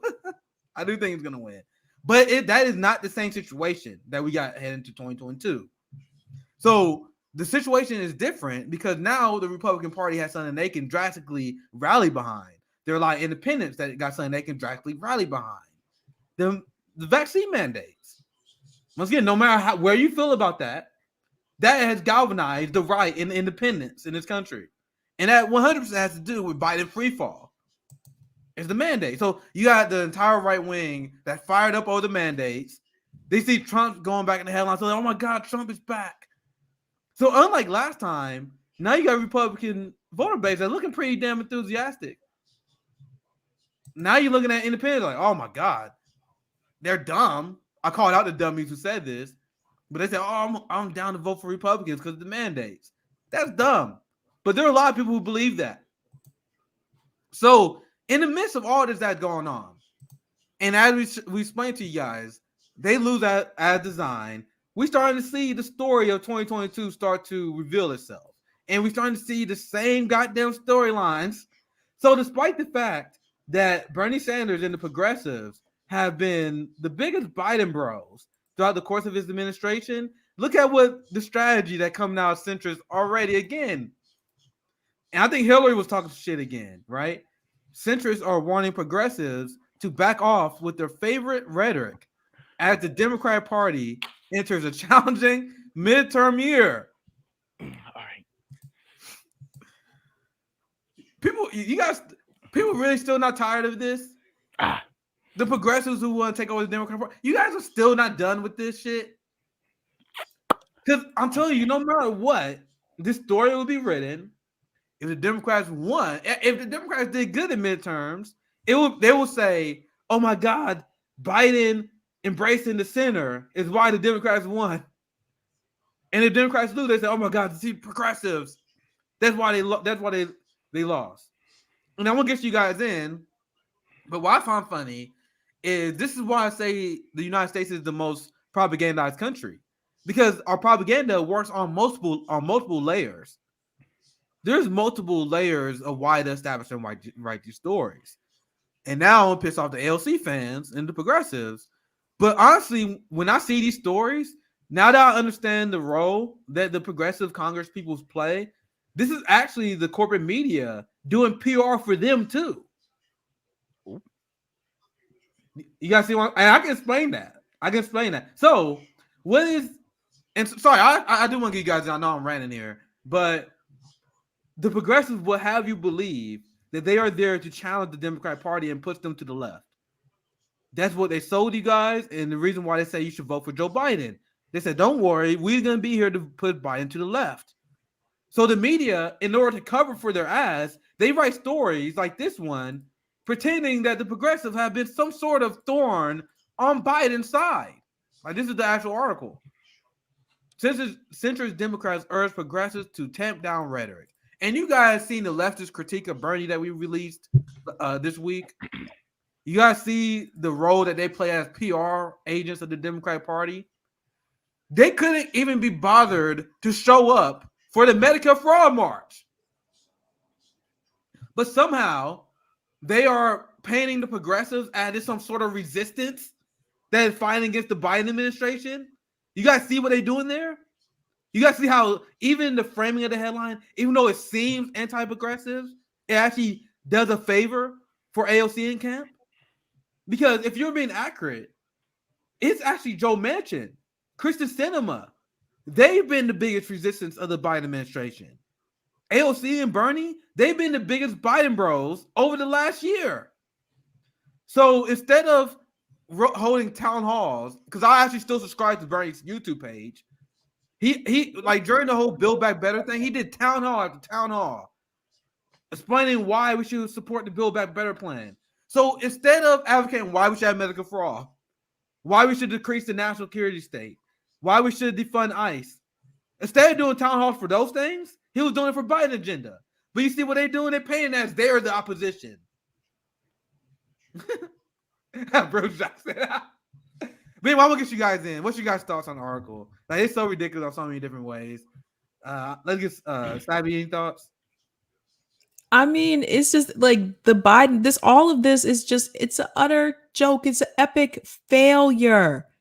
It is epic failure. Republicans are going to eat Democrats alive this year. You've already saw some of that with Virginia, with the governor race in Virginia. Come 2024, it's going to be even worse. I don't care who they run. You hear me? I don't care if it's Trump. I don't care if it's DeSantis. I don't care who they run. They are going to eat Democrats alive, because here we are going into, what is this? Going into year 3 of this pandemic? Technically. Yeah, going into year 3 of this pandemic. I think so. 2. Feels like 3. Nothing has changed. Nothing has improved. Nothing has been better. They sent out these measly stimulus checks with a short change. So technically we got more money under Trump, just doing the math. And then they expect American people to be satisfied with that. Then come September, they cut people off of unemployment on Labor Day, mind you. And I think they thought that was going to pressure people to go back to work. But then in November, over 4 million Americans quit their jobs. So it didn't even work. This is how ridiculous they are. Like, they really thought that they could really bully people into going back to work. And to be honest with you, the reason some people are still where they are right now at those jobs is because of the health insurance. because they know if they leave, they're like, oh, if I leave, my family's not going to be covered health insurance. And that is one of the reasons why I've said this before. They don't want to give health care to everybody in this country. It's a big plus for people to go into the military industrial complex. It's a big plus for employers to have a stronghold over you. Once they get rid of that and give health care to everybody, employers don't have as much say as you think. Because if you want to leave your job and say you want to pursue something else, say you want to start entrepreneurship, you want to start your own business, well, then you can take that time and work on doing that. But a lot of people don't, because they need the health insurance. So they know they can't leave the job. So this is such a corrupt system. And there's never been a better example of how bad capitalism has been in my lifetime until now. 2008 was bad. Don't get me wrong. 2008 was also bad. But I think having this along with the pandemic, it just goes to show you we are going to collapse. Richard Wolff was right when he said, America, the best days of American capitalism are gone. We are not, there is no turning around. Yes, things may improve, but we'll never get back to where we used to be 30, 40 years ago. And I don't think a lot of people realize that. And so they blame other people and they scapegoat people. Like Nick was saying, they'll blame immigrants. They'll blame Black people. They'll blame social programs. We talked about this last night. These are not the reasons, but they want you to have someone else to blame. But the problem is like, this is an epic disaster. And I can go back to, I guess, maybe the 80s.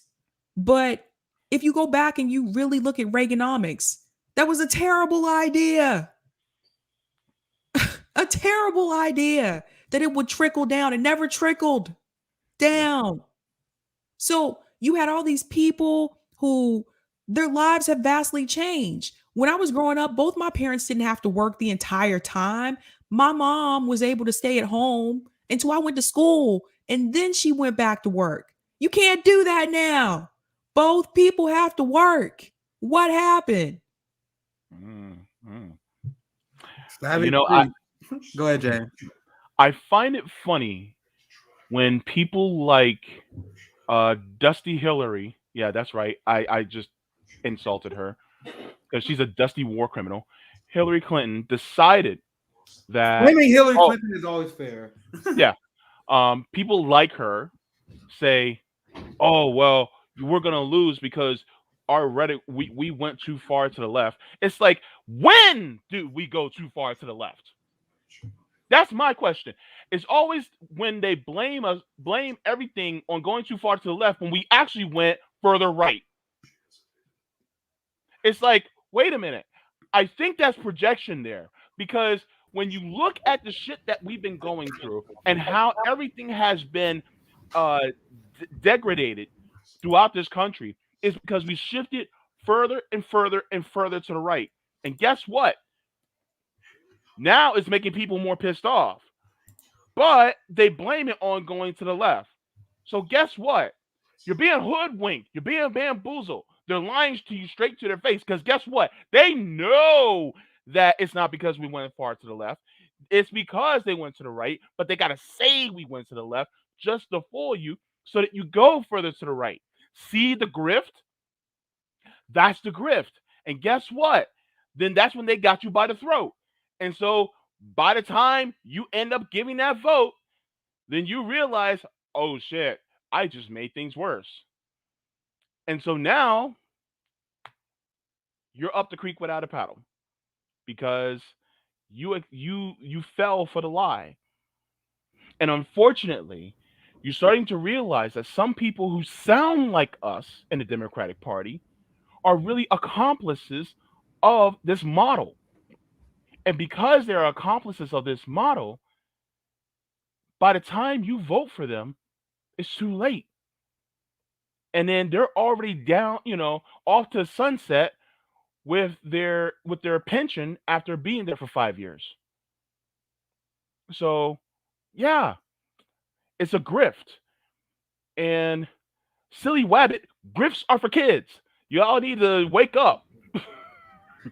I love you, JB. Yeah, because we could have easily been telling y'all, we could have been getting hundreds of thousands of views just by telling y'all to sit here and vote for Democrats. We can make Trump videos every goddamn day. We can make this is the best we can do.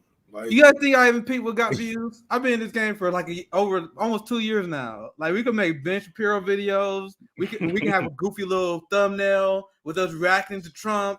We can trick you motherfuckers if we wanted to.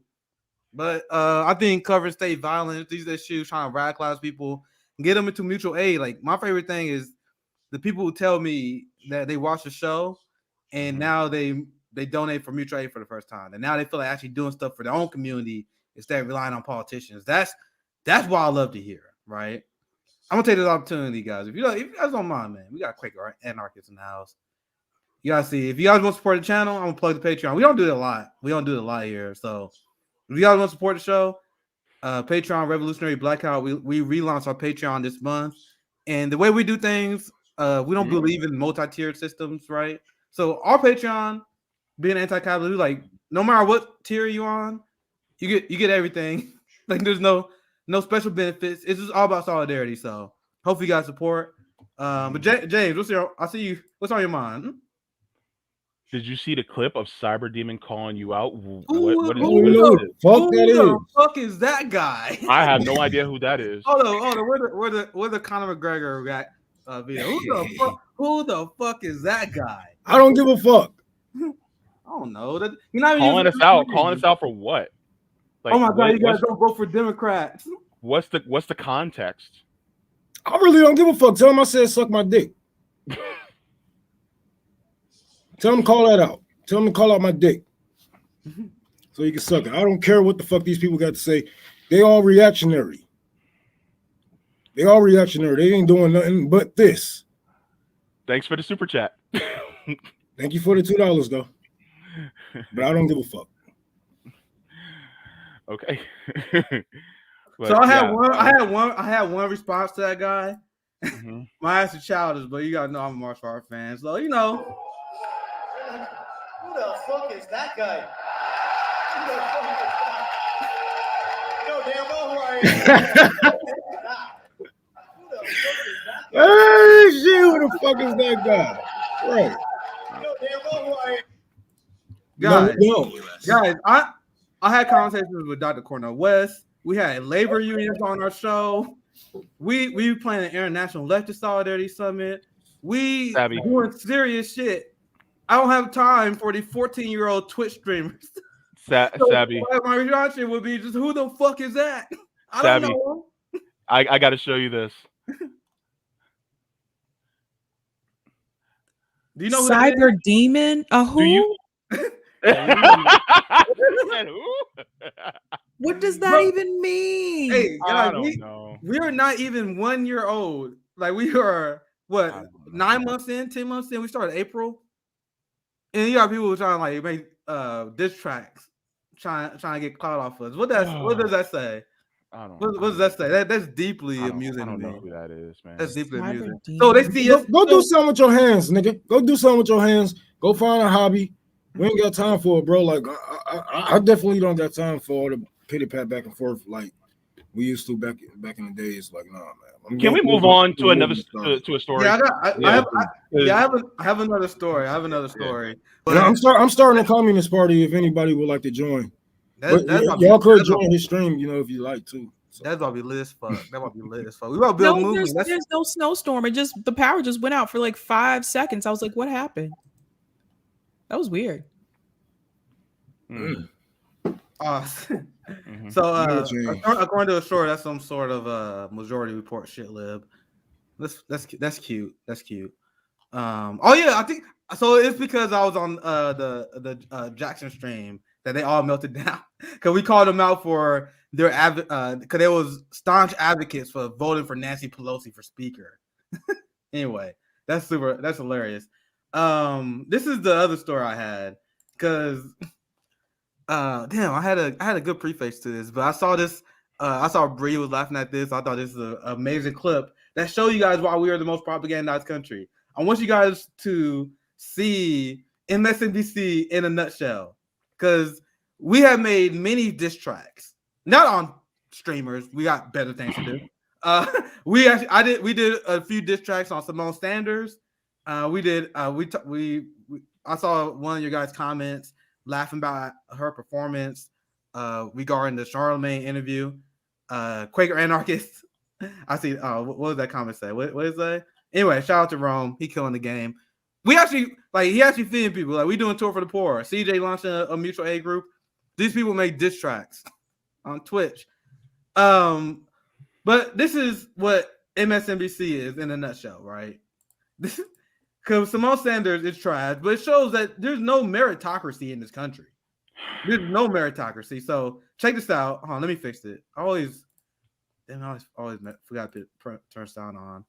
So I want to explain to you guys what's wrong with this clip. It's very short, but check this out. And today, I have the privilege of welcoming Simone Sanders, former chief spokesperson for Vice President Harris. She will be hosting an upcoming show here on MSNBC and on our streaming channel, The Choice on Peacock. Simone, welcome. Welcome to the family. First, I want to hear all about this move. I made a similar transition, and it's weird in the earliest days. But first, tell me about the speech. It feels like many, many weeks and months in the making. Many weeks and months in the making. Look, it's no coincidence, I would argue, that the president and vice president are traveling to Atlanta, to the late Congressman John Lewis's district, to give this speech today, or this pair of speeches. And I have been watching coverage on the network today, reading local news, and much has been made about the activists and organizations who are skipping out on the president and vice president's remarks. And I would note that Cheryl Eiffel, president of the NAACP Legal Defense Fund, has a really interesting Twitter thread folks should look at.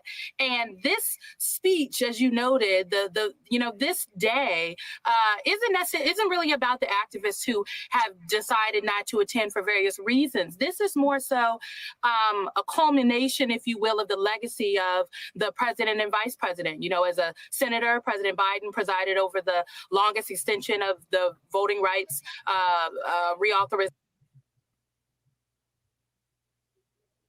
Well, this is 15 seconds more of nonsense, so I cut it off early. And I love that Bree called this out. Because there's a reason why I'm showing you guys this clip. There's a very important reason why. We also like to have fun too. look at this panel. You guys see this panel? And I love how Bree. I think I have Bree tweet saved here. I want to give her credit because she's the one who I saw who initially called it out. Here it is. But look, this is MSNBC in a nutshell. Here, let me pause it. So in this, you have Bush spokesman. You got a former George W. Bush spokeswoman here. Kamala Harris spokeswoman right here. That's Claire McCaskill. I'm from Missouri. That's one of the most right-wing corporate Democrats you can possibly find. A loser. And a Republican. And who the fuck is that guy? I don't know who that guy is. but look at the panel. George W. Bush advisor or spokesperson, Kamala Harris spokesperson, Claire fucking McCaskill. Like, if you guys don't know how right-wing Claire McCaskill is, a lot of people forget when she ran against Josh Hawley, she ran to Josh Hawley's right on immigration. I'm in Missouri. I saw the campaign ads because she was trying to win over Trump supporters. So she was releasing ads that were saying Josh Hawley is actually getting in the way of Trump's border wall. That if you actually want the border wall built, you would support Claire McCaskill because I'm a Democrat who actually is tough on borders. That's who she is. And she's on MSNBC.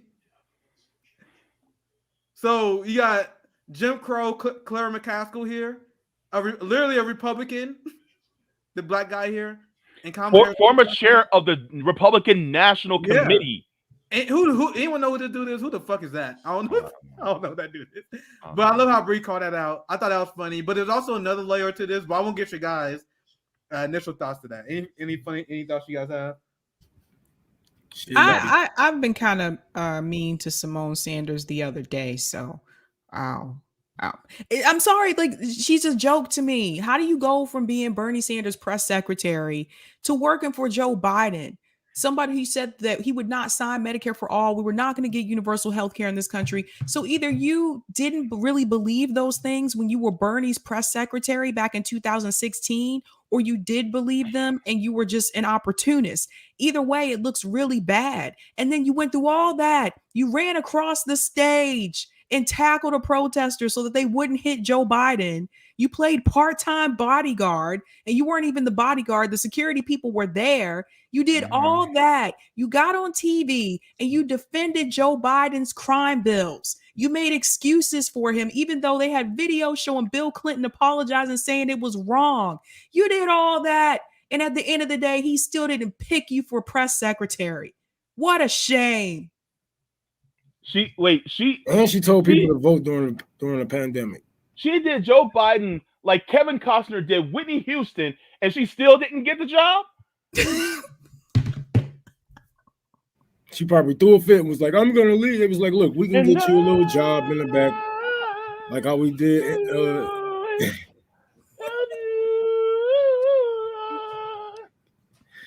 And she still didn't get the job. I love what? She She messed up her fade, and she still didn't get the job. She got the MSNBC contract though. Yep. So I told you I always share Getting that Joy Reid money now. Get that kitchen fixed. She not gonna pull in this. Joy Reid wasn't doing good, but Simone Sanders. No, who the hell is really checking for her? Come on, like nobody really knows on Peacock. Twitter. They threw on Peacock or some shit. Like, who watching this shit, bro? So no one is watching this shit. No one is watching Simone fucking Sanders. No one is watching that. This is a front, guys. This is a money laundering front. It is. So I told you guys, I share funny stories. I like talking about funny stories, but I don't share these stories without reason, right? So what is the message of this show?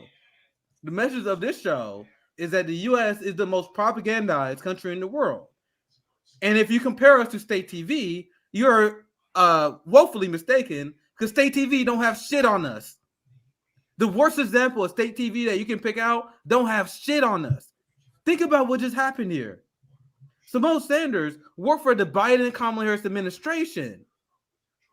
So now she's getting a job at MSNBC. Is she a talented broadcaster? Is she a successful podcast host? No. Why Claire McCaskill? Why did she get an MSNBC contract despite the fact that she was a lawyer? And then she lost to Josh Hawley. She lost. She lost. She lost. She lost. She lost. She fucking lost. Do you guys think she's a fucking loser? Do you guys think that they put Claire McCaskill and recruiting people on MSNBC because they were unbelievably charismatic broadcast talents? No, they're not. This is money laundering. You get a fat contract at MSNBC after doing the bidding of their donors, of Raytheon. How do you think our state TV works? So our state TV works where there is a complex, where there's a giant career complex where you work at, you run for public office, win or lose. Best if you win, you do the bidding of weapon defense contractors in the prison industrial complex. And then when you lose, they will hire you at the cable company with a fat wage where you do fucking nothing. So that is the payoff. That is the payoff. Andrew Yang did the same thing. Yeah, all these he went motherfuckers who work for these, they all do the same thing. And this is how you can tell there's a pipeline from the DNC to MSNBC, just like with these Fox News people. But yeah, it's all a sham. But we ain't nothing like that. Like like you can't give me a platform like that. Like. Bro, I want to know what the thing is, if they offered me an MSNBC show, I would take it and get canceled in a week. Yo, the announcement, I would take so much shit. Like they were like, "Oh my god, Nick signed to MSNBC," and y'all be like, "Nick, what y'all doing? Wait, hold up. Wait. Trust me, guys. Wait, hold up. So then I would jump on MSNBC, and they will, bro. As soon as I air the first episode, they will get called from every single donor, every single person that run ads on that network. Because my first segment I am running on that goddamn network, I'm gonna run a segment about how we should abolish the CIA.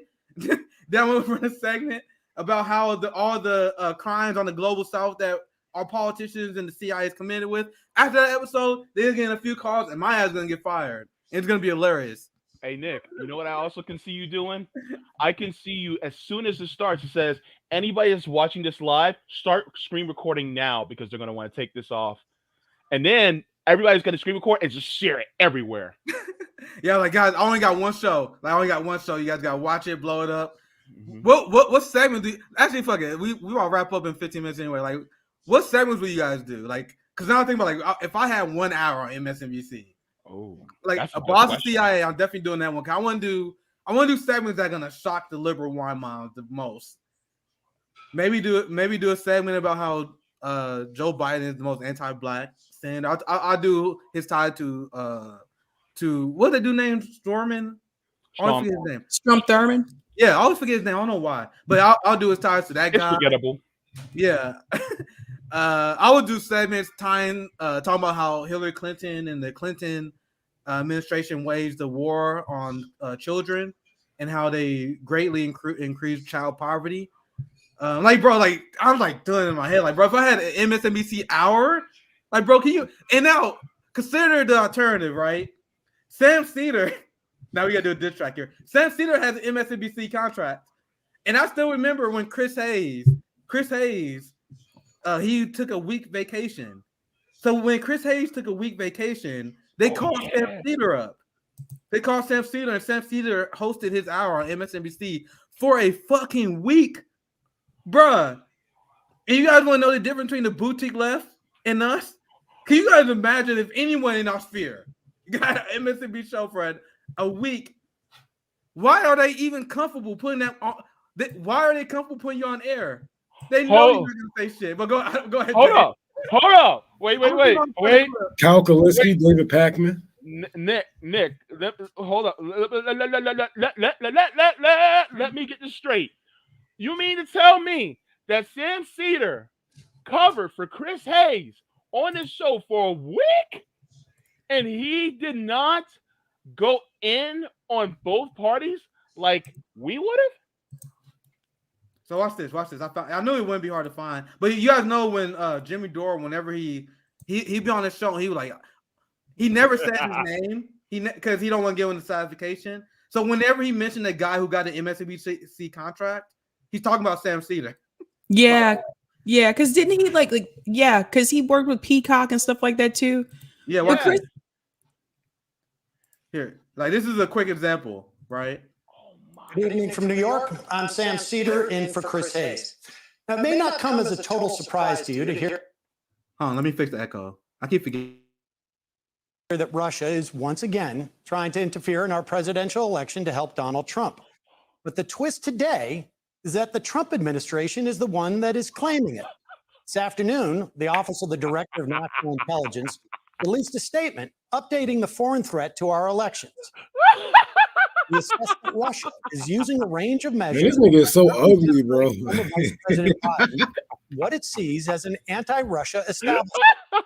Some Kremlin-linked actors are also seeking to boost President Trump's candidacy on social media and Russian television.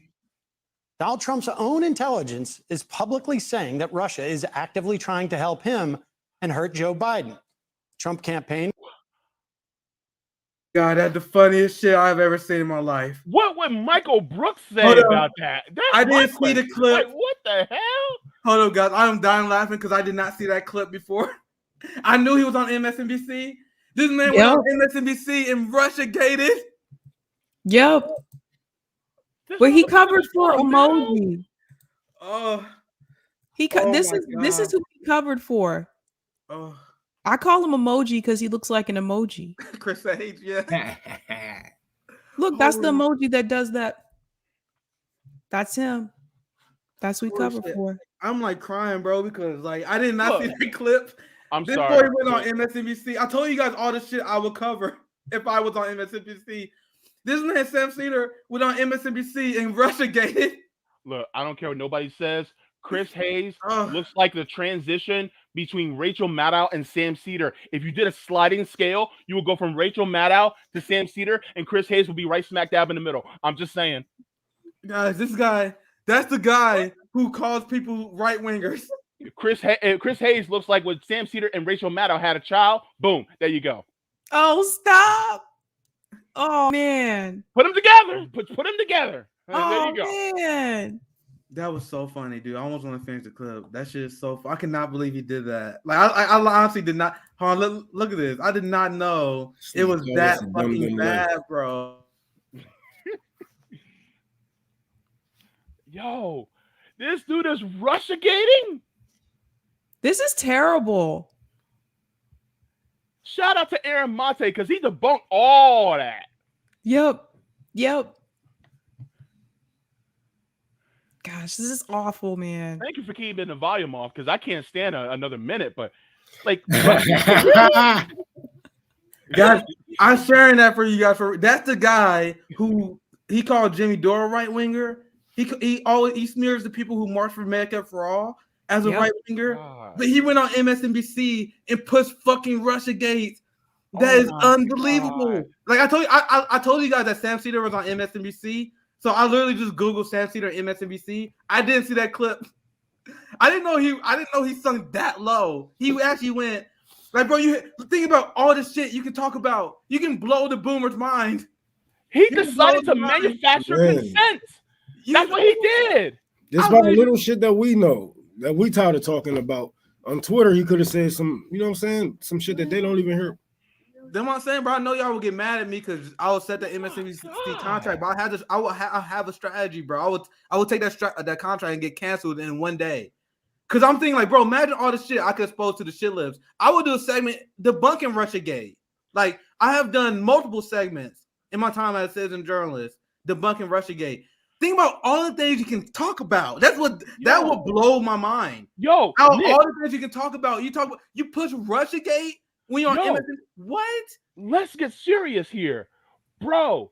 This dude literally manufactured consent, and if he can manufacture consent on MSNBC, then imagine what he's doing on Majority Report. Mm-hmm. Yeah. Like we all knew we knew that shit was fake from the get-go. All that Russiagate bullshit. Yo, even if like, come on, man, like Russia. Thanks to Warren for it's so much. It's so we're gonna have to do a whole nother thing on Russia and how Putin actually, you know, does a lot of work for the U.S. and actually how he stopped a lot of communism that goes on in Russia. But that's a whole nother thing that you guys do not dabble into. Like, let's keep it real. You Americans do not give a fuck about foreign policy at all. Yeah. So when oh man, I can't be listening. I can't be. Yeah, we got a few super chats I want to get to. Yeah, we got a few super chats. I know Sai probably had to dip out. Yeah. Hold on. Okay, thanks to Warren for the super chat. Next blunt or beverage on me. Always so refreshed by RBN. Onward, Rome, Nick, Sabby, and James. Onward. Thank you so much for that. And the next super chat is by Diane Bullock. Says, my mouth literally dropped watching that clip. Here's $10 for finding it. Thank you. Thank you. We that was a sacrifice for us because we actually had to hear that bullshit. So thank you. And thanks, GA Freckles. For that clip was hilarious, guys. It was. It was. I could not believe how low he sunk. Well, I guess he always been there, but it's like, bro, I was literally crying, laughing. No, Russiagate, because I watched that clip and I was curious on what he was going to talk about. Like, did Sam Cedar go on MSNBC to advocate for Medicare for All? Because if he did that, what can I say? Like, honestly, not even ranked choice voting, not nothing that was even close to the left. Yeah, even incrementalism, he didn't advocate on there. You guys understand, Russiagate was a psyop designed to give more money to the national security state and more power to the CIA. Because under Donald Trump, and I'm gonna explain this concept here. Under Donald Trump, he gave the CIA more power to launch cyber attacks against financial institutions. This is a story I guarantee you Sam Cedar did not cover. TYT didn't cover. If you go to my old channel, my Socials MMA channel, you guys should subscribe. I'll be back this year. But I did a story where there was a financial cyber attack in Russia under Donald Trump. Despite the fact that he's supposed to be weak on Russia, he did that, and he was pressured to give the CIA more power to do that because of Russiagate. Because liberals kept saying, "Oh, Donald Trump is weak on Russia. Donald Trump is weak on Russia." So because of that, Donald Trump had to do stuff to prove he wasn't weak on Russia. And despite all the things he did that was extremely hawkish towards Russia, the narrative never died because it was never fact-based. It was never fact-based. See ya. Yeah, thanks, Sabby. Make sure we got the solutions panel tomorrow, right? Make sure you do your plugs, Sabby. Oh yeah, a solutions panel tomorrow on RBN at 6:00. Me, Nick, Franco, and Eric. We're gonna go over a list of demands. That should be pretty good. And then at 9 p.m. tomorrow night on my channel, Karim and Peter from International Leftist Coalition are coming on, and we're going to talk about what's the name of it? Damn, sorry. Too many things in my head right now. Is life better abroad? So we're going to talk about living in the U.S. versus living overseas. So that should be pretty cool. You said the International Leftist Boys is there? Yeah, Karim and Peter are coming on tomorrow at 9. That's gonna be dope. That's gonna be dope, man. Because I remember I talked to Karim and Peter behind the scenes, and Peter was like, "Bro, there's no way you can get me to move back to America." No way. He's like, "Are you out of your mind?" Anyway, it's funny when you guys get a different perspective. Like, according to him, you couldn't pay him to come back. Couldn't pay this motherfucker to come back. But anyway, thanks for coming on, Sabby. I'll be with you tomorrow, right? Yeah. So check that out, guys. I want to share this because this is the story I talk about. It's been a while since I covered this. Can I share something really quick? Yeah, go ahead, Jay. I'm gonna stay a little bit longer. Yeah, I'm gonna stay a little bit longer. See you later, Sabs. I just wanted to share this just so that people know the context of what we were talking about the United States interfering. The Russia interfering in the United States. Well, the United States actually interfered with the Russian election. Yeah. Because people always want to talk about, oh, Russia interfered. No, the United States interfered. This says exclusive, Yanks to the rescue. The secret story of how American advisors helped Boris Yeltsin win the Russian election. Guess what? The United States interfered in a Russian election. So all this talk about Russiagate, no. Let's talk about Americagate. Because guess what? America was the one that did it. And America's been doing it for decades. And people just don't want to cop up to it. But guess what? Yeah, we did it. Well, not us, but the United States government did it. Thanks, CIA. Guys, we just covered the story, and I'm gonna have Pasta on this Saturday as well, because he was in Nicaragua covering the election, right? Mm-hmm. They everything they accused Russia of doing during Russiagate, we literally did in Nicaragua, where we put a ton of false information in their social media airwaves. We banned Sandinistas and leftist influencers on social media, and then we told them if y'all vote for the left-wing government, we're gonna put sanctions on them. And once again, I'm gonna get Pasta to talk about this on Saturday. The United States is moving on that. So Nicaragua voted in a way they did not agree with. So now the United States is putting sanctions on them to punish them. But meanwhile, go ahead and tell me about how Russia influences other. What? Show me guys an example of Russia doing this to another country. Don't worry, I'll wait. They literally put sanctions on. We literally put sanctions on Nicaragua because they voted for the candidate we didn't want to win. If they do that, the UN finally step in and start doing their job. I'm gonna show you guys some receipts since we were talking about Russiagate, because like Ron said, even most people now know Russiagate is a joke. Even liberals are kind of. I even see even liberals are kind of embarrassed to talk about it now. Like they even started a ban. Like now they focus on January 6th. Like that's the new thing. Mm-hmm. But Russiagate was always a joke because I covered Donald Trump the same way. Like I didn't have a platform, I didn't have a YouTube page, but the same way you guys see I'm on Biden's ass, I was on Trump's ass. Like when he got in, because I hold all the elected officials accountable. So I remember when Donald Trump used to rail against the Clinton Foundation and their corruption, and I'm like, bro, how are you gonna rail against the Clinton Foundation corruption and their ties to Saudi Arabia, and then you get in office, you do the same fucking thing? Like he immediately started taking money from Saudi Arabia to his hotels, and then he started giving them weapons deals, right? He armed Ukrainian rebels against Russia, something that Barack Obama wouldn't even do. Mm-hmm. So I see this stuff, and I'm like, when I saw his escalation against Russia, he was the most anti-Russian president since Bill Clinton. Yeah. You guys understand that, right? You guys understand that. And they was painting the narrative that was the exact opposite. And the reason why he was the most anti-Russian president was because of Russiagate. So this guy, imagine if you're president and people keep saying that you a puppet of this state, and then you have war hawks like Mike Pompeo in your administration who also hate Russia, right? So in order to prove Russiagate wrong, Donald Trump was escalating against Russia. So he would say, and then what the right wing would say, how can you say I'm a Putin puppet when I did this? And then when they said it, liberals like, oh my God, they're a conspiracy theory. But then I'm like, no, they actually got a point. Yeah. Because they lie about a lot of things, but if you look at what he did against Russia, it's true. So this is what I was talking about earlier, because it's been a long time since I actually covered this. Despite the narrative that you heard on Rachel Maddow and MSNBC, and the narrative that Sam Cedar was just building in this segment right here. I gotta watch this whole video, bro. I cannot believe I found this gem. How did it not floating around everywhere against this dude? So anyway, look at this. See, this is coming from Forbes. This is not like I'll show you guys shit that come from their own newspapers. The CIA conducted cyber attacks against Iran and Russia after secret Trump order in 2018. Do you see this headline on TYT? Do you see this headline on Sam Cedar's show? MSNBC.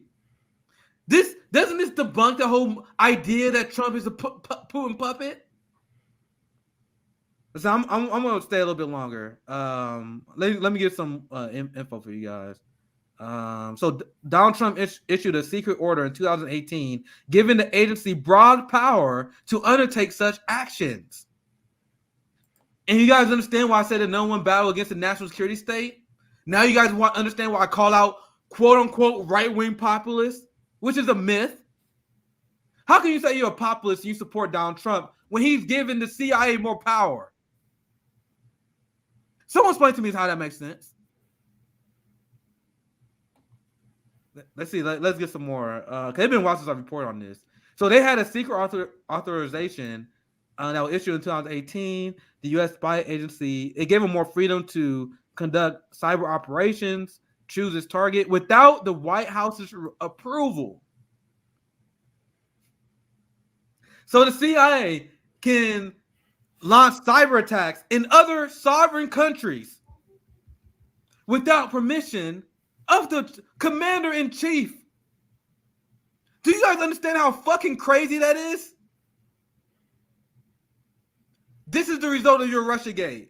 The people think Russiagate was just funny. It wasn't funny. It led to this shit. It led to the increase of the police state. All this shit lead to wars, bills against the people. Every time. Even if we was to go to war with Russia, who is they really gonna hurt? These wars don't hurt the rich. These wars never hurt the rich. They're always gonna prosper after. They're actually gonna make more money after these wars. And we don't have all the information. That's a crazy thing, because we know they went after Russia. Like this attack we know about because the United States admitted to it, right? Apparently the reports they did attacks in China, Iran, North Korea. Now you understand, if you're a Marxist, you gotta advocate for the sovereignty of the DPRK people. You have to. Mm-hmm. Oh my God, North Korea is so evil because their people are starving, even though the United States is complicit with starving them. You guys got. They're starving their people. Let's put sanctions on them. Yeah. So the CIA had reportedly carried out at least a dozen operations that was on its wish list. Why they had a wish list? This is what they said earlier. The order that Donald Trump did that spanned the CIA, it undid many of the restrictions. The CIA, that already is pretty much a rogue organization, they undid the very few amount of restrictions that they already had. Donald Trump, the guy that right-wing populists, quote-unquote right-wing populists like. And when you know stories like these, do you guys see how I get frustrated about Russiagate? Because when you know stories like this is not like this story came out 2 years ago. No, sorry. The report. Sorry, I messed up. The secret order came out in 2018. This story came out last summer. And on my YouTube page, you guys should subscribe. I will be back soon on Socials MMA. I covered this. and this is one of the many ways you can debunk Russiagate. Because I'm trying to see if I can find it in this story. Because I remember when I first read about it, like even Barack Obama didn't want to do that. Like even Barack Obama decided against giving them the money. But sorry, I wanted to present that. But we can go through some chats and super chats. JB, go ahead. You muted. My bad. Sorry. Eka said, I'm sorry, I don't want to mess this name up. Kali Akuno may be someone you guys can collaborate with. I don't know much about him, but is an activist in Jackson, Mississippi. I heard about him from This Is Revolution podcast and from Bad Faith, Tesla and Figaro. Thank you for your work and time. I'm not familiar with that name, but I mean, we can always check him out. Definitely. Yeah, I'm always down for guests. Yeah, definitely. Recommendations. Did I miss any other super chats? I did have my eyes on the chat. No, it's all good. Wow. Yeah, we got to it. Was there another super chat that we missed? I see it. I see. This is a good comment here by Marcel. The Pentagon literally failed their audit last year. We have no idea where the money goes. I'm gonna Google it. What's the numbers like? They lost trillions of dollars. Yes. 23 trillion, I think. Yes. Yeah, 23 trillion. 23 or 26, I can't remember. But I know it's somewhere in the 20. Oh yeah, 35. Like how is this? Like this is one of them headlines I read about. I'm like, how is this society real? Like how is our society real? Oh, 35 trillion. The Pentagon, 35 trillion accounting black hole. $35 trillion since I think the start of the Iraq War, right? I just want to make sure I got that right. But you guys think they just lost it? You guys really think they just lost 35 trillion bucks? Oops! I just lost 35 trillion. Oh well. Whoopsie. Yeah, I did a bet. I did oopsie. Yeah. There's no way we can even spend a couple of $1 million in a fucking lifetime. How the hell can you lose? The thing is, bro, they pocketed all that shit, man. 35 trillion. Look, you know what we could do with $35 trillion? Like, what can we do with $35 trillion? Yo, basically almost everything that we want to do. We could fight. We could practically end climate change. We can give people health care. We can end poverty. We can give so much. This ain't just some oops. I love that comment. He's like, what's my bad, G? My bad, G. You know, I just lost some trillion. We just lost a couple trill. That's all. I'll pay you back on the third. Right now, it's take this 350. Yeah. Oh man. Jesus Christ, guys. Like, and then the military industrial complex, they wasted $1 trillion on the fighter jet. You gotta remember that? Let's see if I can find that one. Oh, fighter jet. Trillion. And the Republicans and conservatives talk about we want smaller government. Yeah, we want smaller government. Y'all trying to police the world. But y'all, I gotta go. I gotta put these kids to bed. Yeah, we about to wrap up. Yeah, go ahead, Rome. All right, Rome. We're about to wrap up here in a few minutes. Look, fiscal conservatives like, I believe in responsible spending. Responsible spending. Responsible spending. Let's spend the money on a fighter jet that doesn't even fucking fly. Wait. They never use it in combat. Like when I read about this the first time, they said that they don't even have plans to use this in combat scenarios. Why? You spent $1.7 trillion on a jet that you're not gonna use? Let's see if I get some details. Yo, this whole stream has just been me outraged the entire time. I'm telling you. Yeah, man. I tell you, I just jump on here just trying to piss y'all off. But maybe I do a dive inside here very soon. I'm telling, bro. Yo, no, you got me fucked up. You think that you're gonna spend $1.7 trillion and you're gonna spend it on a jet that can't even fly? I'm gonna see. Let's see, jet. Yo, I read about that a long time ago. Let's see, trillion. Oh my god. Here it is. This is the perfect way to end the stream. I found it. I tell you, I read about this a long time ago. Here it is. Because people were like, what? Here it is. Will you pay $1.7 trillion for a plane that couldn't even fly? Oh, what in the hell? You fiscal conservatives be like, I believe in responsible social spending. Meanwhile, they support our military. You guys see how much they're a joke? Wait. Oh my God, you fucking Marxists. Cam is right. I can't get free college, but they're buying jets they're not even going to use? They're doing it for fun. They make it for fun. It's a jobs program. It's a ghetto ass job program. It's a billionaires jobs program. That's what it is. Jesus, this is so fucking Imagine funny, how man. many mouths we can feed. Imagine how many people we can house. Look at this. I never seen this before. I gotta tweet this out. This is crazy. I got a screenshot. Look at this. The F-35 program per year compared to other things you spend shit on. This is great. Look, the F-35, $25.7 billion per year on whatever this program is. I don't know that much about this one, but look, compared to the entire agriculture budget, $23 billion. Entire budget for Congress. Let's see. I'm going through this for the first time. This is crazy. They get 2 times more money than the IRS. Maybe you guys should spend money, go after the white-collar criminals. Maybe you guys should do that.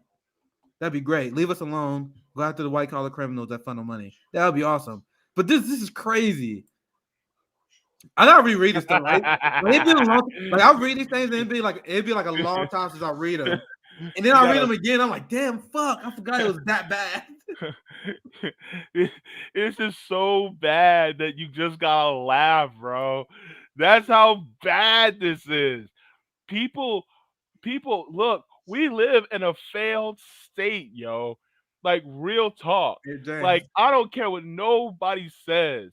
We live in a failed state. The fact that China has 1.4 billion people, and they've had how many deaths because of the pandemic? What, maybe like 5,000?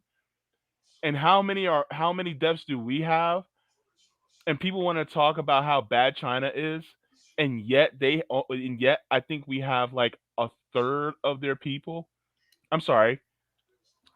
No, we have a quarter of their people, and yet we have way more deaths than they do. You really want to talk shit about China? Really? That's the funny part. Thanks for the super chat, Gina. I work for one of those warmongering companies. Oh, I'm so sorry. If you want me to come talk about it, I'd be happy. I'm an aerospace engineer, and I would know specifically how bad it is. Ooh, That's not a good JV show episode. Oh, yeah. Come on, like Gina. Yes. Gina, are you on Twitter?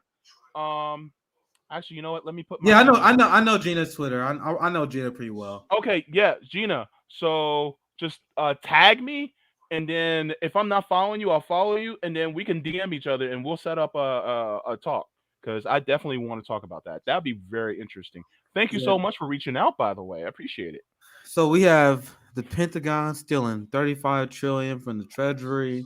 We have these fighter jets that are approved by the military-industrial complex, which is essentially a money funding operation to weapon defense contractors and weapon manufacturers. But despite all that, James, all we gotta do is vote for more Democrats, and then we can change the system. Vote blue no matter who. That's what we gotta do, right? When you guys see anything we talk about in this episode, and this is my pitch here. Oh my God. This is why you see people who cover deeply unserious shit. Oh, right? God. Like they cover deeply unserious shit, because when you actually talk about this stuff, the sell of incrementalism through the Democrat Party sounds even more ridiculous, doesn't it? Yeah. So hopefully you guys share, because I'm not telling you guys to share this to leftists. Share this to your centrist liberal friends. Share this to your conservative-minded friends. We gotta break the cognitive dissonance of the two-party duopoly, because we covered a lot of issues in the last 2 hours. Yeah. And if you look at every single issue we covered, the concept that we can solve any of those through the Democratic Party, through electoral politics, through these charlatans that take your money and then demand you to do shit. It's a great grift, isn't it? Oh, it's amazing. It's a great grift. They like donate to me, donate for us. We gotta fight. Then they donate. You donate to them, and then they're like, you gotta organize. We need more work from you. Yeah, you gotta organize. Go to Act Blue and give us $27 today. And then we need you to organize. Yeah, we need you to organize, even though we have a massive infrastructure, but we're still not going to use it. Why? Because fuck you. We're not going to do it. Anyway, that's the grid, and that's the grid. That's what we want to expose, and that's why we cover the stories we do. So hopefully you guys like and yeah. And you guys see the algorithm. They've been deboosting us. So if you guys want to share the stream to friends, that helps out a lot, right? Yeah, and supporting us on Patreon as well. We got all the links in the description. I'm gonna relaunch the Ko-fi page here very soon if you guys want to donate that way. But all that help us as independent reporters as well. So any last things you want to promote, James? What's going on this Sunday? Yeah. Well, first I want to give a thanks to Gene Zyback for the tip, as well as Greg Hausman for the tip on Rockfin. So thank you all for watching on Rockfin.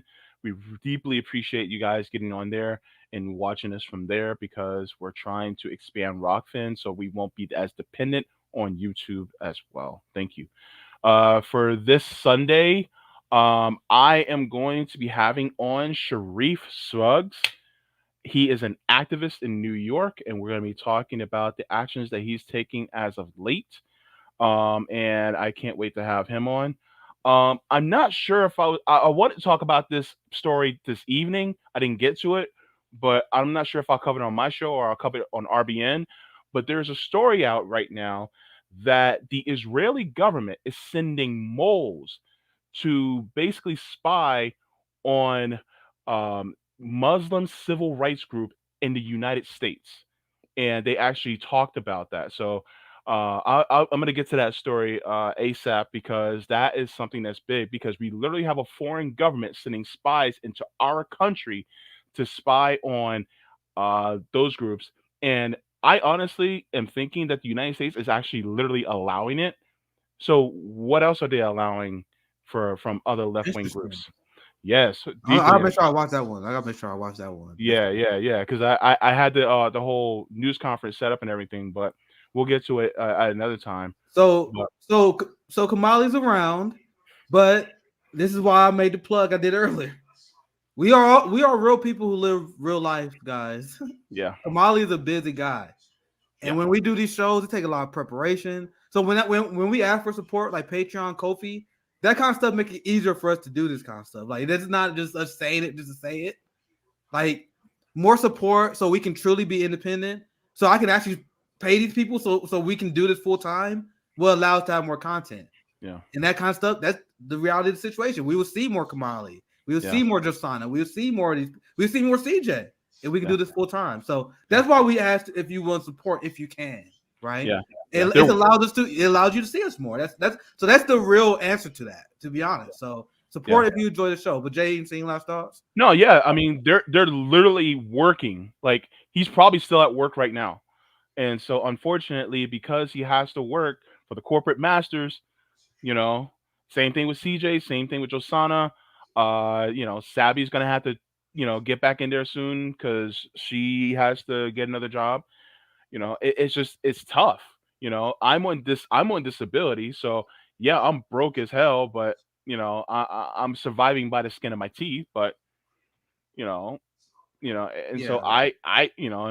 my mom lives with me, so that helps a little bit. But other than that, that's the reason why I'm not working right now. This basically is my job. But yeah, so if you guys can, go to our coffee or to our we got everything in the description. Patreon. Yeah.